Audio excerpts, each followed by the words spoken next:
ਸਚ ਹੋਇ। ਵਾਹਿਗੁਰੂ ਜੀ ਕੀ ਫਤਿਹ ਹੈ। ਬਿਗਨ ਬਿਨਾਸਨ ਸੋਏ। ਸਤਨਾਮ ਸ੍ਰੀ ਵਾਹਿਗੁਰੂ ਸਾਹਿਬ ਜੀ। ਅਬ ਤੇਹੀ ਲਾਗਿਓ ਡਰਨ, ਸੰਗ ਮਲਿਓ ਨਾ ਸ਼ਾਹੂ। ਮਿਟੇ ਬਾਤ ਮੈਂ ਗੁਰ ਰਹਾਉ, या ते पठ पाहू। अब ते ही लागियो डरना। ਵਾਹਿਗੁਰੂ ਜੀ ਕਾ ਖਾਲਸਾ ਵਾਹਿਗੁਰੂ ਜੀ ਕੀ ਫਤਿਹ। ਜੁਗੋ ਜੁਗ ਅਟਲ ਚਵਰ ਛਤਰ ਤਖਤ ਜੀ ਦੇ ਮਾਲਕ, ਦਸਾਂ ਹੀ ਪਾਤਸ਼ਾਹੀਆਂ ਕੀ ਆਤਮਕ ਜੋਤ, ਧੰਨ ਧੰਨ ਸਾਹਿਬ ਸ੍ਰੀ ਗੁਰੂ ਗ੍ਰੰਥ ਸਾਹਿਬ ਮਹਾਰਾਜ ਸੱਚੇ ਪਾਤਸ਼ਾਹ ਜੀ ਦੀ ਪਾਵਨ ਪਵਿੱਤਰ ਹਜ਼ੂਰੀ ਅੰਦਰ ਗੁਰਦੁਆਰਾ ਮੰਜੀ ਸਾਹਿਬ ਦੀਵਾਨ ਹਾਲ ਸੱਚਖੰਡ ਸ੍ਰੀ ਹਰਿਮੰਦਰ ਸਾਹਿਬ ਸ੍ਰੀ ਅੰਮ੍ਰਿਤਸਰ ਸਾਹਿਬ ਜੀ ਵਿਖੇ ਦਿਨ ਦੇ ਚੌਥੇ ਪਹਿਰ ਦੇ ਸੁੰਦਰ ਦੀਵਾਨ ਸਜੇ ਹਨ। ਸਜੇ ਹੋਏ ਦੀਵਾਨਾਂ ਅੰਦਰ ਅਤੀ ਸਨਮਾਨਯੋਗ ਰਾਗੀ ਸਿੰਘਾਂ ਪਾਸੋਂ ਆਪ ਸੰਗਤਾਂ ਨੇ ਅੰਮ੍ਰਿਤਮਈ ਇਲਾਹੀ ਗੁਰਬਾਣੀ ਦਾ ਕੀਰਤਨ ਸਰਵਣ ਕੀਤਾ ਹੈ। ਆਓ ਗੁਰ ਸੰਗਤ ਜੀ, ਹੁਣ ਸਮਾਂ ਹੈ ਜੋ ਚੱਲ ਰਹੀ ਲੜੀਵਾਰ ਗੁਰ ਇਤਿਹਾਸ ਦੀ ਕਥਾ ਆਪਾਂ ਸਰਵਣ ਕਰਦੇ ਆ ਰਹੇ ਹਾਂ। ਪਿਛਲੇ ਦੀਵਾਨਾਂ ਵਿੱਚ ਆਪਾਂ ਸਰਵਣ ਕੀਤਾ ਸੀ ਸ਼ਹੀਦਾਂ ਦੇ ਸਰਤਾਜ ਪੰਚਮ ਗੁਰਦੇਵ ਸ਼ਾਂਤੀ ਦੇ ਪੁੰਜ ਗੁਰ ਅਰਜੁਨ ਪ੍ਰਤਾਖਿਹਾਰ ਐਸੇ ਦੀਨ ਦਿਆਲ ਸਤਿਗੁਰੂ ਸ੍ਰੀ ਅੰਮ੍ਰਿਤਸਰ ਸਾਹਿਬ ਦੀ ਪਾਵਨ ਧਰਤੀ 'ਤੇ ਬਿਰਾਜਮਾਨ ਨੇ। ਬਾਬਾ ਪ੍ਰਿਥੀ ਚੰਦ ਜਿਨ੍ਹਾਂ ਦਾ ਪਾਜ ਉਗੜਿਆ ਅਤੇ ਅੰਮ੍ਰਿਤਸਰ ਨਗਰ ਛੱਡ ਕੇ ਲਾਹੌਰ ਦੇ ਵਿੱਚ ਇੱਕ ਪਿੰਡ ਹੈ ਹੇਹਰ, ਉੱਥੇ ਜਾ ਵਸੇ ਨੇ। ਉੱਥੇ ਸੋਲੀ ਖਾਂ ਉਹਨੇ ਉਤਾਰਾ ਕੀਤਾ ਸੀ ਅਤੇ ਸੋਲੀ ਖਾਂ ਪਾਸੋਂ ਹੇਹਰ ਪਿੰਡ ਦਾ ਜਿਹੜਾ ਪਟਾ ਸੀ ਉਹ ਲਿਖਵਾ ਲਿਆ। ਸਰਕਾਰੀ ਖਜ਼ਾਨੇ ਵਿੱਚੋਂ ਇੱਕ ਸਰੋਵਰ ਤਿਆਰ ਕਰਵਾਇਆ, ਨਾਲ ਉਹਦੇ ਇੱਕ ਇਮਾਰਤ ਤਿਆਰ ਕੀਤੀ ਹੈ। ਮਨ ਵਿੱਚ ਖਿਆਲ ਇਹ ਸੀ ਕਿ ਸ਼੍ਰੀ ਅੰਮ੍ਰਿਤਸਰ ਸਾਹਿਬ ਵਰਗਾ ਪ੍ਰਤਾਪ ਹੋਵੇਗਾ, ਵੱਧ ਸੰਗਤਾਂ ਇੱਧਰ ਆਉਣਗੀਆਂ, ਕਿਉਂਕਿ ਮੈਂ ਗੁਰੂ ਰਾਮਦਾਸ ਜੀ ਦਾ ਵੱਡਾ ਪੁੱਤਰ ਹਾਂ ਅਤੇ ਲੋਕ ਮੈਨੂੰ ਗੁਰੂ ਜਾਣ ਕੇ ਇੱਥੇ ਆ ਕੇ ਭੇਟਾਵਾਂ ਚੜਾਉਣਗੇ। ਪਰ ਹੋਇਆ ਉਹਦੇ ਉਲਟ।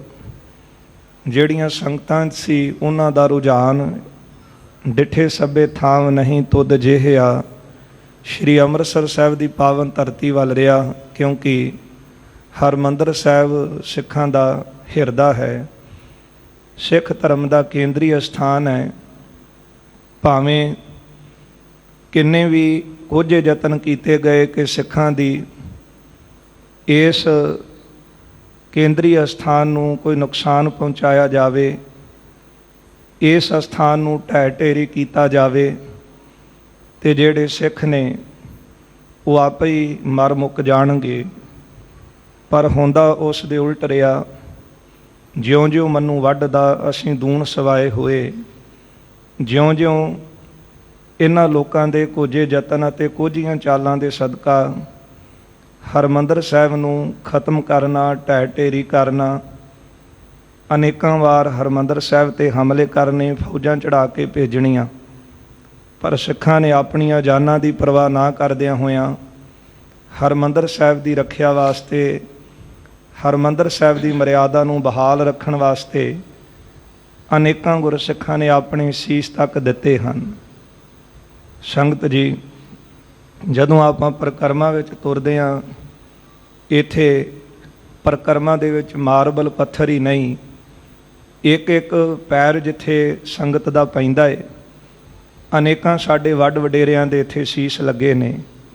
ਸੋ ਹਰਿਮੰਦਰ ਸਾਹਿਬ ਦੀ ਮਾਣ ਮਰਿਆਦਾ ਨੂੰ ਬਹਾਲ ਰੱਖਣ ਵਾਸਤੇ ਧੰਨ ਅਮਰ ਸ਼ਹੀਦ ਬਾਬਾ ਦੀਪ ਸਿੰਘ ਸਾਹਿਬ ਜੀ ਜਿਨ੍ਹਾਂ ਨੇ ਆਪਣੀ ਸ਼ਹਾਦਤ ਦਿੱਤੀ, ਧੰਨ ਬਾਬਾ ਗੁਰਬਖਸ਼ ਸਿੰਘ ਸਾਹਿਬ, ਧੰਨ ਭਾਈ ਮਨੀ ਸਿੰਘ ਸਾਹਿਬ ਜੀ, ਇਹ ਪੰਥ ਦੀਆਂ ਮਹਾਨ ਹਸਤੀਆਂ, ਅਨੇਕਾਂ ਹੀ ਗੁਰਸਿੱਖਾਂ ਨੇ ਆਪਾ ਵਾਰਿਆ ਅਤੇ ਹਰਿਮੰਦਰ ਸਾਹਿਬ ਦੀ ਰੱਖਿਆ ਕੀਤੀ, ਇਸ ਦੀ ਮਾਨ ਮਰਿਆਦਾ ਨੂੰ ਬਹਾਲ ਰੱਖਿਆ। ਇਸੇ ਕਰਕੇ ਸਾਡੇ ਵੱਡ ਵਡੇਰਿਆਂ ਨੇ ਅੰਮ੍ਰਿਤਸਰ ਸਾਹਿਬ ਦੇ ਦਰਸ਼ਨ ਇਸ਼ਨਾਨ ਇਹ ਸ਼ਬਦ ਅਰਦਾਸ ਵਿੱਚ ਸ਼ਾਮਲ ਕੀਤੇ। ਅੱਜ ਤੋਂ ਹੀ ਨਹੀਂ, ਕਿਉਂਕਿ ਅੱਜ ਤਾਂ ਹੋਰ ਤਰ੍ਹਾਂ ਚਾਲਾਂ ਚੱਲੀਆਂ ਗਈਆਂ ਕਿ ਸਾਡੇ ਵਰਗੇ ਪਹਿਰਾਵੇ ਪਾ ਕੇ ਹੀ, ਸਾਡੇ ਆਪਣੇ ਬਣ ਕੇ ਹੀ ਹਰਿਮੰਦਰ ਸਾਹਿਬ ਦੇ ਉੱਤੇ ਸ਼ਬਦੀ ਵਾਰ ਕੀਤੇ ਗਏ ਕਿ ਇਹ ਅਸਥਾਨ ਕਿੰਨਾ ਕੁ ਮਹਾਨ ਹੈ, ਇਹ ਤਾਂ ਇਕੱਲੀ ਇਮਾਰਤ ਹੈ, ਸਰੋਵਰ 'ਚ ਨਹਾਉਣ ਨਾਲ ਕੀ ਹੁੰਦਾ। ਪਰ ਜੇ ਨਾ ਕੁਝ ਹੁੰਦਾ ਤੇ ਫਿਰ ਸਾਡੇ ਵੱਡਿਆਂ ਨੇ ਕਿਉਂ ਇਹ ਬੋਲ ਅਰਦਾਸ ਵਿੱਚ ਸ਼ਾਮਲ ਕਰਨੇ ਸੀ ਕਿ ਹਰ ਗੁਰਸਿੱਖ ਦੀ ਇਹ ਮੰਗ ਹੈ ਕਿ ਉਹ ਅੰਮ੍ਰਿਤਸਰ ਸਾਹਿਬ ਦੇ ਦਰਸ਼ਨ ਇਸ਼ਨਾਨ ਮੰਗਦਾ ਹੈ। ਰਹੋ ਵਿਚਾਰ, ਬਾਬੇ ਪ੍ਰਿਥੀ ਚੰਦ ਨੇ ਉਦੋਂ ਵੀ ਸੁਲੀ ਖਾਂ ਜਿਹੜਾ ਜਹਾਂਗੀਰ ਵੱਲੋਂ ਭੇਜਿਆ ਗਿਆ ਸੀ, ਸਰਕਾਰੀ ਖਾਤੇ ਵਿੱਚੋਂ ਇੱਕ ਸਰੋਵਰ ਤਿਆਰ ਕੀਤਾ, ਐਸੀ ਹੀ ਇਮਾਰਤ ਹਰਿਮੰਦਰ ਸਾਹਿਬ ਵਰਗੀ ਉੱਥੇ ਤਿਆਰ ਕੀਤੀ ਹੈ, ਪਰ ਉੱਥੇ ਸੰਗਤਾਂ ਨਾ ਗਈਆਂ। ਇਸ ਗੱਲ ਦਾ ਪ੍ਰਿਥੀ ਚੰਦ ਨੂੰ ਦੁੱਖ ਸੀ। ਪਰ ਗੁਰੂ ਅਰਜਨ ਦੇਵ ਸਾਹਿਬ ਮਹਾਰਾਜ, ਜਿਨ੍ਹਾਂ ਸਤਿਗੁਰਾਂ ਦਾ ਸਰਲ ਸੁਭਾਅ ਹੈ, ਨਿਮਰਤਾ ਤੇ ਪੁੰਜ ਸਤਿਗੁਰੂ ਜੀ ਮਹਾਰਾਜ ਜੀ ਨੇ ਵਿਚਾਰਿਆ ਕਿ ਪ੍ਰਿਥੀ ਚੰਦ ਸਾਡਾ ਹੀ ਵੱਡਾ ਭਰਾ ਹੈ, ਨਾਰਾਜ਼ ਹੋ ਕੇ ਇੱਥੋਂ ਨਿਕਲਿਆ। ਸਾਹਿਬਜ਼ਾਦੇ ਸ਼੍ਰੀ ਹਰਗੋਬਿੰਦ ਸਾਹਿਬ ਨੂੰ ਜ਼ਹਿਰ ਦੇਣ ਵਾਲੀ ਗੱਲ ਸਾਹਮਣੇ ਆਈ ਹੈ। ਨਿੰਦਿਆ ਨਾ ਸਹਾਰਦਾ ਹੋਇਆ ਅੰਮ੍ਰਿਤਸਰ ਨਗਰ ਛੱਡ ਗਿਆ। ਪਰ ਬੰਦਾ ਭੁੱਲ ਜਾਂਦਾ ਹੈ। ਇਸ ਨੂੰ ਆਪਣੀ ਕੀਤੀ ਦਾ ਅਹਿਸਾਸ ਹੋ ਸਕੇ ਤੇ ਹੁਣ ਗੁਰੂ ਅਰਜਨ ਦੇਵ ਸਾਹਿਬ ਨੇ ਵਿਚਾਰਿਆ ਹੈ ਕਿ ਤੁਰਕਾਂ ਕੋਲ ਜਾਵੇਗਾ ਤੇ ਉੱਥੇ ਜਾ ਕੇ ਉਹਨਾਂ ਦੇ ਤਰਲੇ ਲਏਗਾ ਤੇ ਬਹੁਤੇ ਦੁੱਖ ਸਹਾਰੇਗਾ। ਇਸ ਲਈ ਭਾਈ ਗੁਰਦਾਸ ਸਾਹਿਬ ਜੀ ਨੂੰ ਸਤਿਗੁਰਾਂ ਨੇ ਕੋਲ ਬੁਲਾਇਆ ਅਤੇ ਭਾਈ ਗੁਰਦਾਸ ਸਾਹਿਬ ਨੂੰ ਬੇਨਤੀ ਵਜੋਂ ਇਹ ਬਚਨ ਕਹੇ, ਕਿਉਂਕਿ ਗੁਰਦੇਵ ਸਮਰੱਥ ਸਤਿਗੁਰੂ ਭਾਈ ਗੁਰਦਾਸ ਸਾਹਿਬ ਜੀ ਰਿਸ਼ਤੇ ਵਜੋਂ ਮਾਮੇ ਵੀ ਲੱਗਦੇ ਨੇ। ਉਹਨਾਂ ਨੂੰ ਸਤਿਗੁਰਾਂ ਨੇ ਬਚਨ ਕਹੇ ਕਿ ਪ੍ਰਿਥੀ ਚੰਦ ਸਾਡਾ ਵੱਡਾ ਭਰਾ ਹੈ ਤੇ ਤੁਸੀਂ ਜਾਓ, ਤੁਸੀਂ ਸਿਆਣੇ ਹੋ, ਨਿਮਰਤਾ ਦੇ ਨਾਲ ਸਾਡੇ ਵੱਲੋਂ ਹੀ ਗੱਲ ਕਹਿ ਦਿਓ ਕਿ ਚਲੋ ਜੇ ਛੋਟਿਆਂ ਤੋਂ ਕੋਈ ਗਲਤੀ ਹੋ ਜਾਵੇ ਤੇ ਵੱਡਿਆਂ ਨੂੰ ਮੁਆਫ ਕਰ ਦੇਣਾ ਚਾਹੀਦਾ ਹੈ। ਤੁਸੀਂ ਵਾਪਸ ਆਓ, ਤੁਹਾਡਾ ਵੀ ਇੱਥੇ ਪੂਰਾ ਹੱਕ ਹੈ, ਆ ਕੇ ਆਰਾਮ ਦੇ ਨਾਲ ਰਹੋ, ਤੁਹਾਨੂੰ ਇੱਥੇ ਕਿਸੇ ਵੀ ਚੀਜ਼ ਦੀ ਘਾਟ ਨਹੀਂ ਹੋਵੇਗੀ, ਸਗੋਂ ਤੁਹਾਡਾ ਮਾਣ ਸਤਿਕਾਰ ਬਹਾਲ ਰਹੇਗਾ।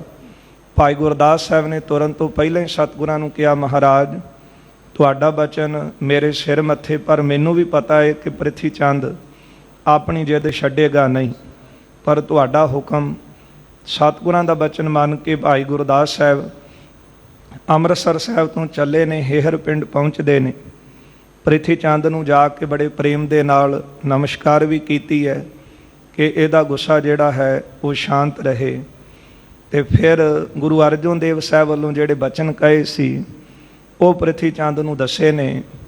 ਸੁਣ ਕੇ ਬਾਬਾ ਪ੍ਰਿਥੀ ਚੰਦ ਗੁੱਸੇ ਵਿੱਚ ਆਏ, ਪੌਹਾਂ ਤਾਂ ਚੜਾ ਲਈਆਂ, ਨੇਤਰ ਲਾਲ ਕਰ ਲਏ, ਬੁੱਲ ਫੜਕਣ ਲੱਗੇ, ਗੁੱਸੇ ਵਿੱਚ ਬੜਾ ਸਾਹ ਚੜਾ ਲਿਆ, ਕਿਉਂਕਿ ਕ੍ਰੋਧੀ ਸੁਭਾਅ ਤੇ ਪਹਿਲਾਂ ਹੀ ਸੀ।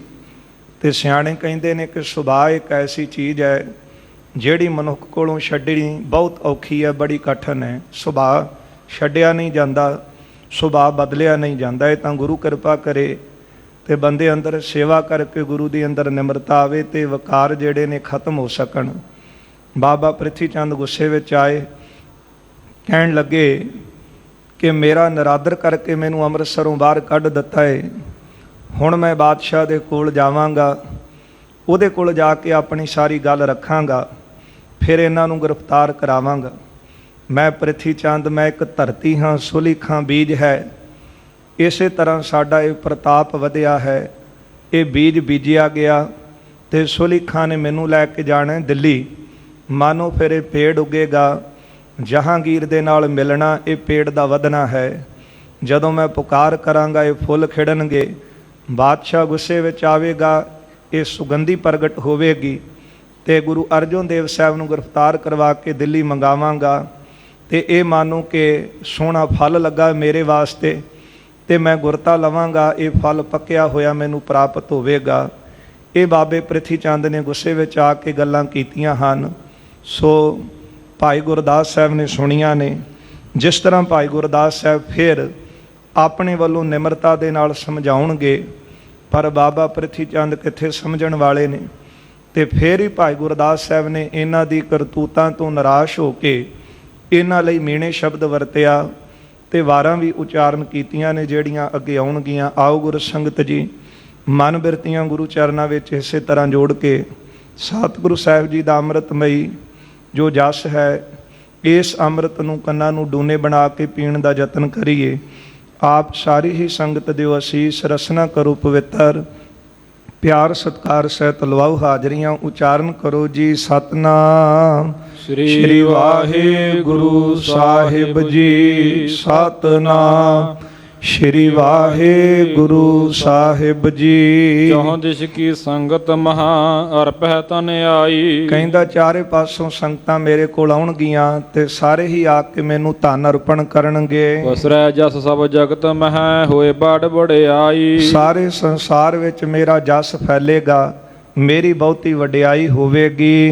ਇਹ ਫਲ ਲਾਭੇ ਹੇਤ ਮੈਂ ਕਰ ਰਹਿਓ ਉਪਾਉ। ਭਾਈ ਗੁਰਦਾਸ ਸਾਹਿਬ ਨੂੰ ਕਹਿੰਦੇ ਨੇ, ਸੁਣੋ ਮੇਰੀ ਗੱਲ, ਇਹ ਫਲ ਲੈਣ ਵਾਸਤੇ ਮੈਂ ਉਪਾਅ ਕਰ ਰਿਹਾ। ਆ ਜਿਹੜੇ ਮੈਂ ਯਤਨ ਕਰ ਰਿਹਾ ਨਾ, ਇਹ ਹਲੇ ਮਾਨੋ ਕਿ ਮੈਂ ਧਰਤੀਆਂ ਤੇ ਸੁਲੀਖਾਂ ਬੀਜ ਹੈ। ਜਦੋਂ ਦਿੱਲੀ ਜਾਵਾਂਗੇ, ਬਾਦਸ਼ਾਹ ਨੂੰ ਮਿਲਾਂਗੇ ਤੇ ਉਹ ਫਲ ਲੱਗੇਗਾ। ਗੁਰੂ ਅਰਜਨ ਦੇਵ ਸਾਹਿਬ ਨੂੰ ਫੜ ਕੇ ਮੰਗਾਵਾਂਗੇ, ਮੈਂ ਗੁਰਤਾ ਗੱਦੀ ਤੇ ਬੈਠਾਂਗਾ, ਫਿਰ ਮਾਨੋ ਕਿ ਪੱਕਿਆ ਹੋਇਆ ਫਲ ਮੈਨੂੰ ਪ੍ਰਾਪਤ ਹੋਵੇਗਾ। ਇਹ ਫਲ ਲੈਣ ਵਾਸਤੇ ਮੈਂ ਉਪਾਅ ਕਰ ਰਿਹਾ, ਯਤਨ ਕਰ ਰਿਹਾ। ਪਰ ਕਈ ਵਾਰੀ ਹੁੰਦਾ ਕੀ ਹੈ ਕਿ ਜਦੋਂ ਬੰਦਾ ਕਾਹਲਪੁਣੇ ਵਿੱਚ ਆ ਕੇ ਕੋਈ ਫਲ ਪਕਾਉਣਾ ਚਾਹੇ, ਦਵਾਈਆਂ ਲਾ ਕੇ ਯਤਨ ਕਰੇ, ਤੇ ਉਹ ਫਲ ਫਿਰ ਸਿਹਤ ਲਈ ਬੜਾ ਨੁਕਸਾਨਦਾਇਕ ਹੁੰਦਾ ਹੈ। ਤੇ ਇਸੇ ਤਰ੍ਹਾਂ ਜਿਹੜਾ ਫਲ ਪ੍ਰਿਥੀ ਚੰਦ ਚਾਹ ਰਹੇ ਨੇ ਨਾ, ਸੋ ਹੈ ਤੇ ਇਹ ਦੁਖਦਾਈ। ਇਹ ਮਾਨੋ ਕਿ ਦੁਖਦਾਈ ਬੀਜ ਬੀਜ ਰਹੇ ਹਨ। ਇਹ ਗੱਲ ਇਹਨਾਂ ਦੀ ਸੱਚੀ ਹੈ ਕਿ ਪ੍ਰਿਥੀ ਚੰਦ ਧਰਤੀ ਹੈ। ਤੇ ਬਾਣੀ ਨੇ ਵੀ ਬਚਨ ਕਹੇ ਨੇ ਕਿ ਸਰੀਰ ਇੱਕ ਧਰਤੀ ਹੈ ਤੇ ਕਰਮ ਬੀਜ ਹੈ। ਜਿੱਦਾਂ ਦਾ ਬੀਜ ਇਸ ਧਰਤੀ ਵਿੱਚ ਬੀਜਾਂਗੇ ਸਰੀਰ ਦੇ ਨਾਲ, ਉਦਾਂ ਦਾ ਹੀ ਫਲ ਸਾਨੂੰ ਮਿਲੇਗਾ ਨਾ। ਤੇ ਇਸੇ ਤਰ੍ਹਾਂ ਇਹ ਕਹਿਣ ਲੱਗੇ ਨੇ ਕਿ ਮੈਂ ਫਲ ਲੈਣ ਵਾਸਤੇ ਇਹ ਯਤਨ ਕਰ ਰਿਹਾ ਹਾਂ। ਤਬ ਜਾਣੋਗੇ ਤੁਮ ਹਿਰਦਾ ਜਬ ਮੈਂ ਕਰ ਪਾਉ। ਭਾਈ ਗੁਰਦਾਸ ਸਾਹਿਬ ਜੀ, ਜਦੋਂ ਮੈਨੂੰ ਗੁਰਤਾ ਪ੍ਰਾਪਤ ਹੋਵੇਗੀ ਨਾ, ਤਦੋਂ ਮੇਰੇ ਤੁਹਾਨੂੰ ਬਲ ਦਾ, ਤਾਕਤ ਦਾ ਪਤਾ ਲੱਗੇਗਾ। ਅਬ ਤੇ ਹੀ ਲਾਗਿਓ ਡਰਨਾ ਸੰਗ ਮਿਲਿਓ ਨਾ ਸ਼ਾਹੂ। ਹਾਲੇ ਤੱਕ ਤੇ ਮੈਂ ਬਾਦਸ਼ਾਹ ਦੇ ਕੋਲ ਗਿਆ ਨਹੀਂ, ਜਹਾਂਗੀਰ ਨੂੰ ਮਿਲਿਆ ਨਹੀਂ। ਹੁਣ ਤੋਂ ਹੀ ਗੁਰੂ ਅਰਜਨ ਦੇਵ ਸਾਹਿਬ ਨੂੰ ਡਰ ਲੱਗਣ ਲੱਗਾ ਹੈ। ਮਿਟਹਿ ਪਾਪ ਮੈਂ ਗੁਰ ਰਹਾਉ ਜਾਂ ਤੇ ਪਾਠ ਪਾਹੂ। ਤੇ ਮੈਂ ਉਹਨਾਂ ਦੇ ਨਾਲ ਮਿਲ ਕੇ ਰਹਾ, ਇਸੇ ਕਰਕੇ ਤੁਹਾਨੂੰ ਮੇਰੇ ਪਾਸ ਉਹਨਾਂ ਨੇ ਭੇਜਿਆ ਹੈ। ਏਵ ਨਹੀਂ ਕੁਛ ਲੇਵ ਹੋ ਸ਼ਾਲ ਤੁਮਨੇ ਠਾਨਾ। ਏਵ ਨਹੀਂ ਕੁਛ ਲੇਵ ਹੋ, ਜਿੱਦਾਂ ਤੁਸੀਂ ਕਰ ਰਹੇ ਹੋ ਨਾ, ਇੱਦਾਂ ਤੁਹਾਨੂੰ ਕੁਝ ਪ੍ਰਾਪਤ ਹੋਣ ਵਾਲਾ ਨਹੀਂ।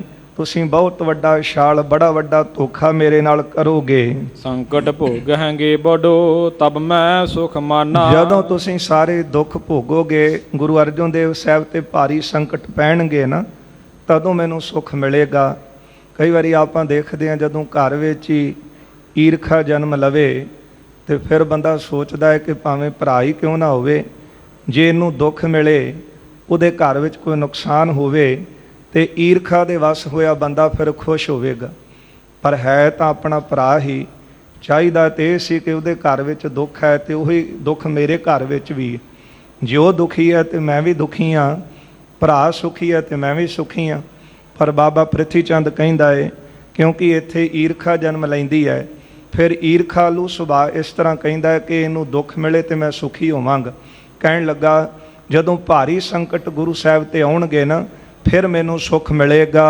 ਬਿਨਾ ਦੀਏ ਤੁਮ ਕਸ਼ਟ ਕੋ ਪੈ ਹੋ ਜਗ ਰਾਜੂ। ਜਿੰਨਾ ਚਿਰ ਤੱਕ ਤੁਹਾਨੂੰ ਮੈਂ ਕਸ਼ਟ ਨਹੀਂ ਦਿੰਦਾ, ਉਹਨਾਂ ਚਿਰ ਤੱਕ ਮੈਂ ਇਹ ਜਗਤ ਦਾ ਰਾਜ, ਇਹ ਗੁਰਤਾ ਗੱਦੀ ਕੀ ਕਰਨੀ ਹੈ। ਹੋਏ ਨਾ ਮੋਹਿ ਪ੍ਰਸੰਨਤਾ ਸੋ ਨਹਿ ਕਿਛ ਕਾਜੂ। ਤੇ ਮੇਰੇ ਲਈ ਇਹ ਗੁਰਤਾ ਗੱਦੀ, ਇਹ ਜਗਤ ਦਾ ਰਾਜ ਕਿਸੇ ਕੰਮ ਦਾ ਨਹੀਂ, ਜਿੰਨਾ ਚਿਰ ਤੁਸੀਂ ਦੁਖੀ ਨਹੀਂ ਹੁੰਦੇ।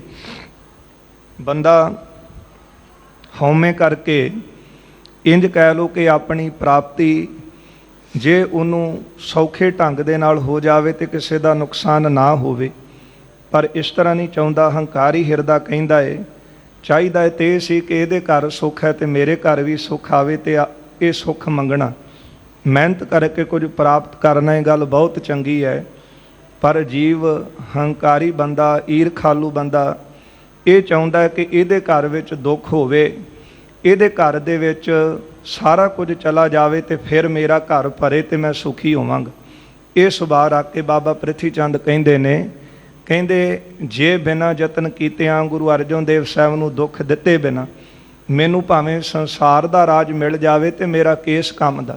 ਮੈਂ ਚਾਹੁੰਦਾ ਕਿ ਮੈਂ ਦੁਖੀ ਹੋਇਆ ਤੇ ਵੀ ਦੁਖੀ ਹੋਣ, ਫਿਰ ਮੈਨੂੰ ਸੁਖ ਦੀ ਪ੍ਰਾਪਤੀ ਹੋਵੇਗੀ। ਕੋਟ ਯਤਨ ਜੇ ਕਰੋਗੇ ਨਹਿ ਮਿਟਹਿ ਉਪਾਦਾ। ਕਰੋੜਾਂ ਹੀ ਯਤਨ ਭਾਵੇਂ ਤੁਸੀਂ ਕਰ ਲਓ, ਜਿਹੜੀ ਉਪਾਧੀ ਤੁਹਾਡੇ ਤੇ ਆਉਣ ਵਾਲੀ, ਬਿਪਤਾ ਤੁਹਾਡੇ ਤੇ ਆਉਣ ਵਾਲੀ, ਉਹ ਕਰੋੜਾਂ ਯਤਨ ਕੀਤਿਆਂ ਵੀ ਨਹੀਂ ਰੁਕੇਗੀ। ਗੁਰ ਤਾਲਿਓ ਪ੍ਰੰਤ ਸੋਨਾ ਦੇ ਅਰਜਨ ਬਾਦਾ। ਮੈਂ ਗੁਰੂ ਅਰਜਨ ਦੇਵ ਸਾਹਿਬ ਨੂੰ ਬਹੁਤੇ ਦੁੱਖ ਦੇ ਕੇ ਫਿਰ ਇਹ ਗੁਰਤਾ ਗੱਦੀ ਲਵਾਂਗਾ। ਸੁਣ ਕੈ ਪੁਨ ਗੁਰਦਾਸ ਨੇ ਕਰ ਜੋਰ ਬਖਾਨਾ। ਭਾਈ ਗੁਰਦਾਸ ਸਾਹਿਬ ਨੇ ਜਦੋਂ ਪ੍ਰਿਥੀ ਚੰਦ ਤੋਂ ਇਹ ਗੱਲਾਂ ਸੁਣੀਆਂ ਨਾ, ਤੇ ਗੁਰੂ ਅਰਜਨ ਦੇਵ ਸਾਹਿਬ ਨੇ ਭੇਜਿਆ ਸੀ ਇਹਨਾਂ ਨੂੰ ਕਿ ਸਾਡੇ ਵੱਲੋਂ ਤੁਸੀਂ ਬੇਨਤੀ ਕਰਿਓ, ਕਿਉਂਕਿ ਪ੍ਰਿਥੀ ਚੰਦ ਵੱਡੇ ਥਾਂ ਤੇ ਹੈ ਤੇ ਉਹ ਵੱਡਾ ਹੈ ਤੇ ਉਹਦਾ ਮਾਨ ਸਨਮਾਨ ਅਸੀਂ ਰੱਖਦੇ।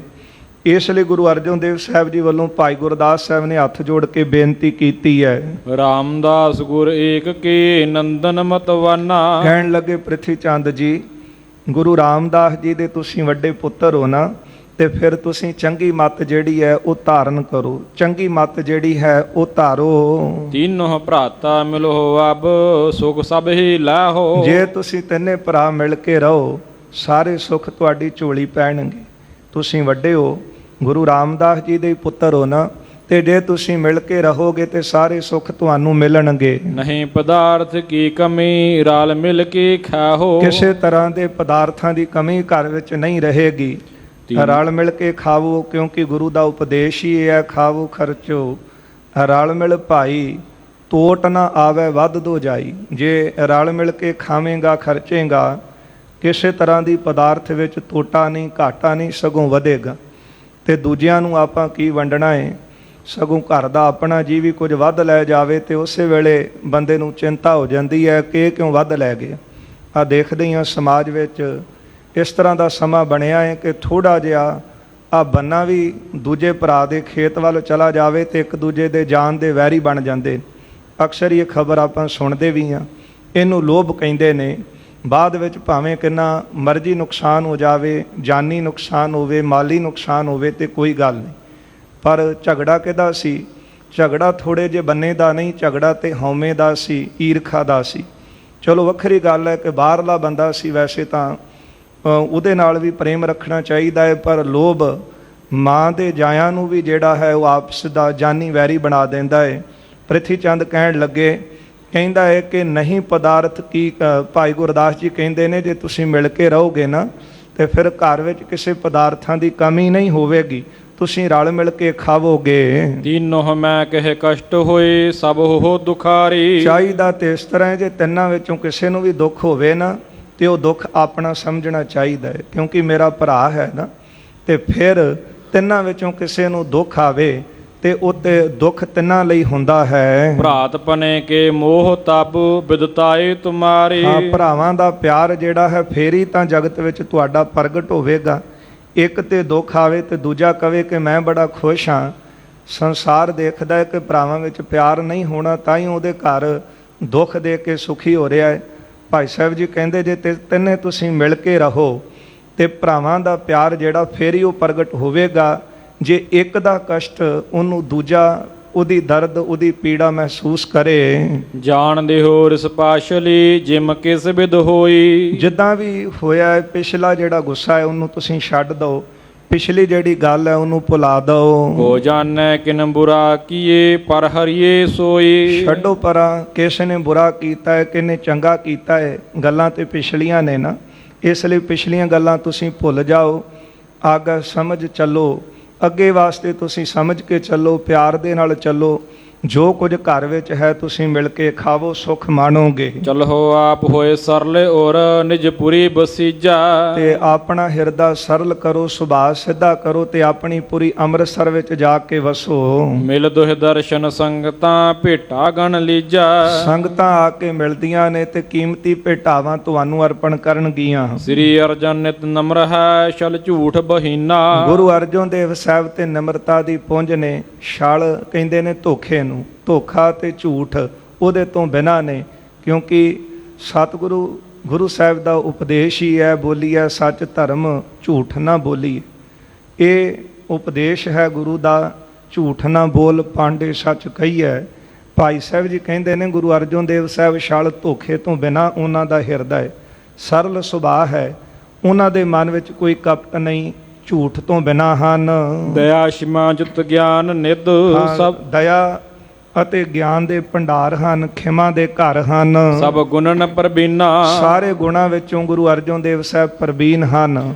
ਸੁਣ ਜਸ ਕੋ ਪ੍ਰਿਥਿਆ ਜਰਿਓ ਬਚ ਊਚੇ ਭਾਖਾ। ਭਾਈ ਗੁਰਦਾਸ ਸਾਹਿਬ ਜੀ ਪਾਸੋਂ ਗੁਰੂ ਅਰਜਨ ਦੇਵ ਸਾਹਿਬ ਜੀ ਦਾ ਜਸ ਸੁਣਿਆ, ਸੁਣ ਕੇ ਬੜਾ ਗੁੱਸੇ 'ਚ ਆਇਆ, ਗੁੱਸੇ 'ਚ ਆ ਕੇ ਉੱਚੀ ਬੋਲਣ ਲੱਗਾ, ਚਲੋ ਜਾਹੋ ਬੋਲੋ ਨਹੀਂ ਮੈਂ ਆਦਰ ਰਾਖਾ। ਇੱਥੋਂ ਚਲੇ ਜਾਓ, ਹੁਣ ਬਹੁਤੀਆਂ ਗੱਲਾਂ ਮੈਨੂੰ ਬਣਾ ਕੇ ਨਾ ਦੱਸੋ, ਹਲੇ ਤੱਕ ਮੈਂ ਤੁਹਾਡਾ ਅਦਬ ਸਤਕਾਰ ਰੱਖਿਆ ਹੈ। ਨਾ ਤੇ ਐਸੀ ਕਰਵਾਏ ਹੋ ਜਰਤੀ ਕਹੋ ਜਾਰੈ। ਨਹੀਂ ਤਾਂ ਇਸ ਤਰ੍ਹਾਂ ਤੁਸੀਂ ਕਰ ਰਹੇ ਹੋ, ਇੱਥੇ ਆ ਕੇ ਗੁਰੂ ਅਰਜਨ ਦੇਵ ਸਾਹਿਬ ਦਾ ਜਸ ਮੈਨੂੰ ਸੁਣਾ ਰਹੇ ਹੋ, ਮੈਨੂੰ ਸੜਦੇ ਨੂੰ ਹੋਰ ਸਾੜ ਰਹੇ ਹੋ।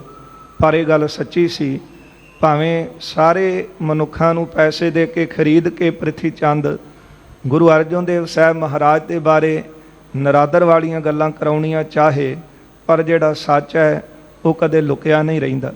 ਇਹੋ ਹੀ ਜਸ ਬਾਬੇ ਮਹਾਦੇਵ ਨੇ ਦੱਸਿਆ ਸੀ, ਇਹੋ ਹੀ ਗੱਲਾਂ ਬਾਬੇ ਭਾਈ ਗੁਰਦਾਸ ਸਾਹਿਬ ਨੇ ਦੱਸੀਆਂ ਕਿ ਗੁਰੂ ਅਰਜਨ ਦੇਵ ਸਾਹਿਬ ਦਾ ਹਿਰਦਾ ਸਰਲ ਹੈ, ਨਿਮਰਤਾ ਦੇ ਪੁੰਜ ਨੇ, ਸਤਿਗੁਰੂ ਜੀ ਛਲ ਤੋਂ ਬਿਨਾਂ ਨੇ, ਗਿਆਨ ਦੇ ਭੰਡਾਰ ਹਨ, ਇਉਂ ਗੁਣਾਂ ਦੇ ਸਾਗਰ ਹਨ ਸਤਿਗੁਰੂ।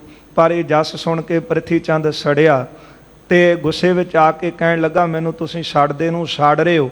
ਗੁਰੂ ਅਰਜਨ ਦੇਵ ਸਾਹਿਬ ਦੀ ਉਸਤਤ ਕਰਕੇ ਹਲੇ ਤੱਕ ਤੁਹਾਡਾ ਮੈਂ ਅਦਬ ਰੱਖਿਆ ਹੈ। ਪਰਿਓ ਖੁਟਾਈ ਸੋ ਸਦਾ ਸ਼ੁਭਸ਼ੀਲ ਉਚਾਰੈ।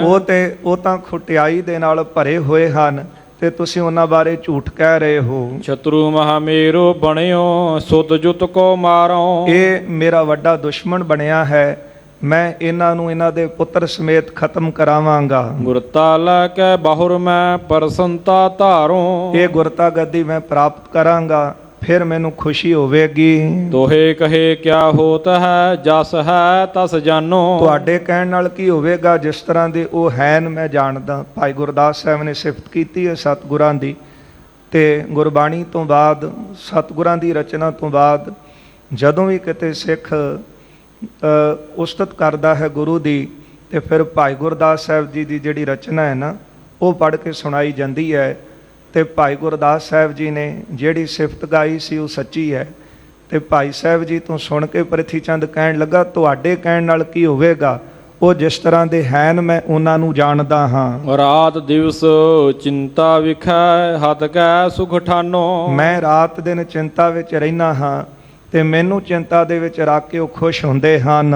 ਤਬ ਭਾਈ ਗੁਰਦਾਸ ਨੇ ਕਰ ਕ੍ਰੋਧ ਬਖਾਨਿਓ। ਸੁਣ ਕੇ ਭਾਈ ਗੁਰਦਾਸ ਸਾਹਿਬ ਜੀ ਨੇ ਕਹਿਣ ਲੱਗਾ, ਗੁੱਸੇ ਵਿੱਚ ਪ੍ਰਿਥੀ ਚੰਦ ਮੈਂ ਦਿਨ ਰਾਤ ਉਹਨਾਂ ਨੂੰ ਚਿੰਤਾ ਦੇ ਵਿੱਚ ਰੱਖਾਂਗਾ। ਇਹ ਗੱਲ ਸੁਣ ਕੇ ਭਾਈ ਗੁਰਦਾਸ ਸਾਹਿਬ ਜੀ ਫਿਰ ਗੁੱਸੇ ਵਿੱਚ ਆਏ, ਕਿਉਂਕਿ ਗੁਰ ਕੀ ਨਿੰਦਾ ਸੁਣੈ ਨਾ ਕਾਨ। ਗੁਰੂ ਦੀ ਨਿੰਦਾ ਸਿੱਖ ਨਹੀਂ ਬਰਦਾਸ਼ਤ ਕਰਦਾ।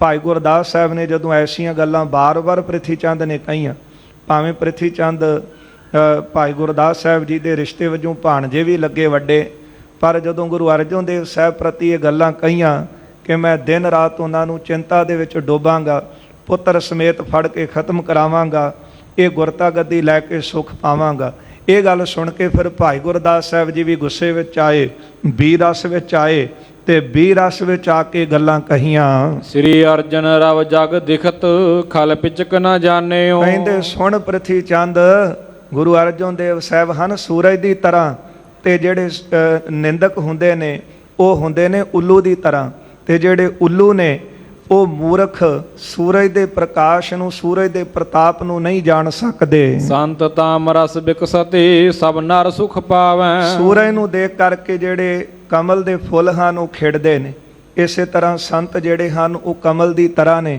ਗੁਰੂ ਅਰਜਨ ਦੇਵ ਸਾਹਿਬ ਜੀ ਹਨ ਸੂਰਜ, ਤੇ ਉਹਨਾਂ ਦੇ ਦਰਸ਼ਨ ਕਰਕੇ ਜਿਹੜੇ ਸੰਤ ਜਾਣੇ ਉਹ ਸੁਖ ਪਾਉਂਦੇ ਹਨ। ਤਸਕਰ ਨਿੰਦਕ ਦੁਖਤ ਕਹੈ ਨਹਿ ਸੋ ਕਟ ਜਾਵੈ। ਜਦੋਂ ਸੂਰਜ ਚੜ੍ਹਦਾ ਹੈ ਤੇ ਚੋਰਾਂ ਨੂੰ ਬੜਾ ਦੁੱਖ ਲੱਗਦਾ ਹੈ, ਕਿਉਂਕਿ ਰਾਤ ਦੇ ਸਮੇਂ ਚੋਰਾਂ ਦਾ ਦਾਅ ਲੱਗਦਾ ਹੈ।